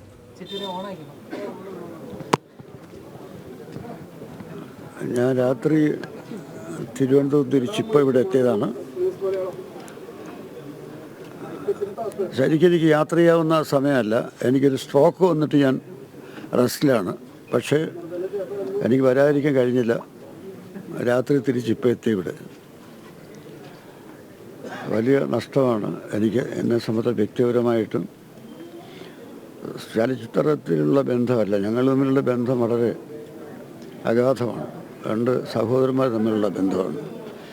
പരിചയപ്പെട്ട കാലം മുതൽ 66 മുതൽ 58 കൊല്ലത്തെ സാഹോദര്യമാണ്. ഒരു ജയനെ നന്നായി മനസ്സിലാക്കിയിട്ടുള്ളതാണ് ഞാൻ, എന്നെ നന്നായി മനസ്സിലാക്കിയിട്ടുള്ളതാണ് ജയൻ. അതാണ് ഞങ്ങളുടെ ബന്ധത്തിൻ്റെ പ്രത്യേകത. ഞങ്ങൾക്ക് 2 പേരും മനസ്സിലുള്ളത് വെട്ടിത്തുറന്ന് പറയുന്നവരാണ്. പെട്ടെന്ന് ദേഷ്യം വരുന്നവരാണ് 2 പേരും. പക്ഷേ ഞങ്ങൾ 58 വർഷത്തിൽ ഒരിക്കൽ പോലും പിണങ്ങിയിട്ടില്ല. ഞങ്ങളൊന്നും ഒരിക്കലും ഒരു പരുഷവാക്ക് പറയുകയോ അങ്ങോട്ടും ഇങ്ങോട്ടും പിണങ്ങുകയോ ചെയ്തിട്ടില്ല. അത് ശരിക്കും എൻ്റെ അനിയനായിരുന്നു. എന്നേക്കാൾ 4 വയസ്സിന് ഇളയതാണ് ജയൻ. എനിക്ക് 84 ജയൻ 80 ആയുള്ളൂ. എന്ത് പറയാനാ ഇപ്പോൾ ഇതിനെക്കുറിച്ച്? അദ്ദേഹത്തിൻ്റെ പാട്ടുകളെക്കുറിച്ചോ അല്ലെങ്കിൽ എൻ്റെ പാട്ടുകളെക്കുറിച്ചോ ഒന്ന് സംസാരിക്കാൻ പറ്റിയ സമയമല്ല ഇപ്പോൾ. പ്രത്യേകിച്ച് ഡെഡ് ബോഡി പ്രതീക്ഷിച്ചു നിൽക്കുന്ന സമയത്ത് എനിക്കൊന്നും തന്നെ പറയാൻ പറ്റില്ല. ഒരു വലിയ ചരിത്രം അവസാനിക്കുകയാണ്. കാരണം ജയചന്ദ്രൻ്റെ പാട്ട് വ്യത്യസ്തമായിരുന്നു, വളരെ വ്യത്യസ്തമായിരുന്നു. ചില പാട്ടുകൾ ജയൻ തന്നെ പാടണം എന്നെനിക്ക് ആഗ്രഹമുണ്ടായിരുന്നു. ഞാനത് ദക്ഷിണാമൂർത്തി സ്വാമിയോടും അർജുന മാസ്റ്ററോടും അവർ 2 പേരോടുമാണ് ഞാൻ കൂടുതൽ വർക്ക് ചെയ്തിട്ടുള്ളത്. ഞാൻ പറഞ്ഞാൽ കേൾക്കുന്ന സംഗീത സംവിധായകരായിരുന്നു. അപ്പോൾ ഒരു പാട്ട് എഴുതി കഴിഞ്ഞാൽ അത് കമ്പോസ് ചെയ്യുമ്പോൾ തന്നെ ഞാൻ പറയും, സ്വാമി ഈ പാട്ട് ജയൻ പാടണം. അങ്ങനെ ബന്ധമായിരുന്നു നമ്മൾ. അതുപോലെ ജയൻ ചില പാട്ടുകൾ അതിനതാ തമ്പി ആ പാട്ട് എനിക്ക് വരാത്തത് ചോദിക്കും. എൻ്റെക്കാൾ ഇളയതാണ് എൻ്റെ തമ്പി എന്നാണ് വിളിക്കുന്നത്. ഇപ്പോൾ ചില പാട്ടുകൾ ഓർമ്മിച്ചെടുക്കാൻ ഇപ്പോൾ ജയചന്ദ്രൻ അങ്ങനെ വലിയ ക്ലാസിക്കൽ പഠിച്ചിട്ടൊന്നുമില്ല. പക്ഷേ സെമി ക്ലാസിക്കൽ പാട്ടുകൾ അതിമനോഹരമായി പാടുമായിരുന്നു. ഉദാഹരണമായിട്ട് ഇപ്പോൾ സന്ധ്യയ്ക്കെന്തൊരു സിന്ദൂരം, എൻ്റെ പാട്ടുകളാണ് പറയുന്നത്. സന്ധ്യയ്ക്കെന്തൊരു സിന്ദൂരം, ചന്ദ്രികയ്ക്കെന്തൊരു വൈഡൂര്യം, കാട്ടാറിനെന്തൊരു പാദസരം, എൻ കൺമണിക്കെന്തൊരു ആഭരണം, സ്വാതി തിരുനാളൻ കാമിനി, സപ്തസ്വര സുധാവാഹിനി, അത് മരുഭൂമിയിൽ മലർ വിരിയുകയോ എൻ മനസ്സിൽ സ്വപ്നം വിടരുകയോ. ആ പാട്ടാണ് ജയൻ പാടിയ എൻ്റെ ആദ്യത്തെ പാട്ട് 1968 ഭാര്യമാർ സൂക്ഷിക്കുക എന്ന സിനിമയിൽ. അതാണ് എൻ്റെ രചനയിൽ ഈ ജയചന്ദ്രൻ പാടിയ ആദ്യത്തെ പാട്ട്. അതാണ് സ്വാമിയുടെ മ്യൂസിക്. പിന്നെ റെസ്റ്റ് ഹൗസ് എന്നുള്ള പടത്തിൽ യമുനെ യമുനെ ഏതുപോലെ നീലപ്പീലി തിരുമുടിയുടെ എസ് ജാനിയുമായിട്ട് ചേർന്ന ഡിബറ്റ്, അത് കാപ്പി രാഗത്തിൽ അതിമനോഹരമായിട്ട് അർജുനൻ ഈണം പാടുന്ന പാട്ടാണ്. അത് അതിമനോഹരമായിട്ട് ജയൻ പാടിയിട്ടുണ്ട്. അത് പലപ്പോഴും സ്റ്റേജിൽ മറ്റാരെങ്കിലും പാടിയാൽ ഞാൻ പറയും നിങ്ങൾ പാടി ശരിയായില്ല, ജയൻ പാടേണ്ട 7 അയലത്തോലും വന്നില്ലെന്ന് ഞാൻ പറയും. അതുപോലെ ജയൻ ഞാനും അർജുനും കൂടെ ആദ്യത്തെ ഹിറ്റ് സൂപ്പർ ഹിറ്റാണ് നിൻമണിയറയിലെ നിർമ്മല ശയ്യയിലെ നീല നീരാളമായി ഞാൻ മാറിയെങ്കിൽ. ഞാൻ ആദ്യമായി സംവിധാനം ചെയ്ത പടത്തിൽ രാജീവ് നയനെ നീ ഉറങ്ങൂ, രാഘവിലെ നീ ഉറങ്ങൂ എന്ന പാട്ട്. അതുപോലെ ഞാനും ദേവരാജ മാഷും കൂടി ചെയ്തിട്ടുള്ള ഒരുപാട് പാട്ടുകൾ. മലയാള ഭാഷ മാതകഭംഗിൻ മലർമന്ദഹാസ വിരിയുന്നു എന്ന പാട്ട്, ഹൃദയേശ്വരി നിൻ നെടുവീർപ്പിൽ ഞാനൊരു മധുര സംഗീതം കേട്ടു എന്ന പാട്ട്, ഉത്സവ കൊടിയേറ്റക്കേളി എൻ്റെ ഉല്ലാസ ദേവാലയത്തിൽ എന്ന പാട്ട്, ചഞ്ചലം ഈയൊരു കവിത അതിൽ അഞ്ജനം അലങ്കാരമായി എന്നുള്ള പാട്ട്. അങ്ങനെ എണ്ണയെ തീരാത്ത പാട്ടുകൾ 220 പാട്ടുകൾ ഞാൻ എഴുതി 220 പാട്ടുകൾ ജയചന്ദ്രൻ പാടിയിട്ടുണ്ട്. അതിൽ പകുതിയിലധികം ഏതാണ്ട് 3/4 പങ്ക് സൂപ്പർ ഹിറ്റുകളാണ്. ജയചന്ദ്രൻ ഹിറ്റ് മേക്കറാണ്. ജയചന്ദ്രൻ പാടിയ പാട്ടുകളിൽ പോപ്പുലറാകാത്ത പാട്ടുകൾ വളരെ കുറവാണ്. അതെന്തോ നമ്മുടെ ശ്രോതാക്കൾക്ക് ജയനുമായിട്ടൊരു മാനസികമായി വലിയ അടുപ്പമുണ്ടായിരുന്നു. ജയൻ പാടുന്ന പാട്ടുകൾ ഹിറ്റാകുമായിരുന്നു. അത്ര ആത്മാർത്ഥമാണ് ജയൻ പാടുന്നത്. ജയൻ്റെ സ്വഭാവത്തിന് സവിശേഷത ഇന്ന് ഞാൻ പത്രത്തിൽ പറഞ്ഞിട്ടുണ്ട്. അത് മറ്റ് പാട്ടുകാരെ ഇത്രയും അംഗീകരിക്കുന്ന ഒരു ഗായകൻ വേറെ എൻ്റെ ജീവിതത്തിൽ ഞാൻ കണ്ടിട്ടില്ല. അതായത് തന്നെക്കുറിച്ച് പറയുകയില്ല. ഇപ്പോൾ ജയചന്ദ്രന് ഒരു പ്രത്യേക രാഗത്തിൽ പാടി മോഹനത്തിൽ ജയം പാടിയ പിന്നെ മല്ലികപ്പൂവിൻ മധുരഗന്ധം എന്ന പാട്ട് പറഞ്ഞ ഉടനെ ആ മോഹനത്തിൽ യേശുദാസ് പാടിയ സ്വർഗപുത്രി നവരാത്രി ഗംഭീരമല്ലേ. അതായത് അപ്പോൾ അതേ രാഗത്തിലുള്ള മറ്റൊരു ഗായകൻ്റെ പാട്ടിനെ കുറിച്ച് പറയുകയും ആ പാട്ട് പാടുകയും, അത് ജയചന്ദ്രനെ സ്നേഹിച്ച സംഗീതത്തെയാണ്, സ്വന്തം പാട്ടുകളെയല്ല. അതുപോലെ ഹിന്ദിയിൽ ആദ്യകാല ഗായകർ പങ്കജ് മല്ലിക്, നമ്മുടെ സായികാൾ കാലഘട്ടം മുതൽ റാഫി, മഹേന്ദ്ര കപൂർ, കിഷോർ കുമാർ, ഇവരുടെ മുഴുവൻ പാട്ടുകൾ കാണാപ്പാടമാണ്. നമ്മളൊരു മഹേന്ദ്ര കപൂർ. അതെ, പി ജയചന്ദ്രനെ ഓർത്തെടുക്കുമ്പോൾ ശ്രീകുമാരൻ തമ്പി പറഞ്ഞതുപോലെ പാടിയ എല്ലാ പാട്ടുകളും ഹിറ്റുകളായിരുന്നു എന്നുള്ളത് തന്നെയാണ്. നമ്മുടെ പുത്തൻ പുലരിയുടെ സമയം ഇവിടെ കഴിയുകയാണെങ്കിൽ നമ്മൾ ഈ വാർത്തകളിലേക്കും തത്സമയ റിപ്പോർട്ടുകളിലേക്കും ഒക്കെ തന്നെ തിരികെ എത്തും. എന്തായാലും എല്ലാ പ്രിയപ്പെട്ട പ്രേക്ഷകർക്കും നമ്മൾ ഒരിക്കൽ കൂടി ശുഭദിനം ആശംസിക്കുകയാണ്. നന്ദി, നമസ്തേ.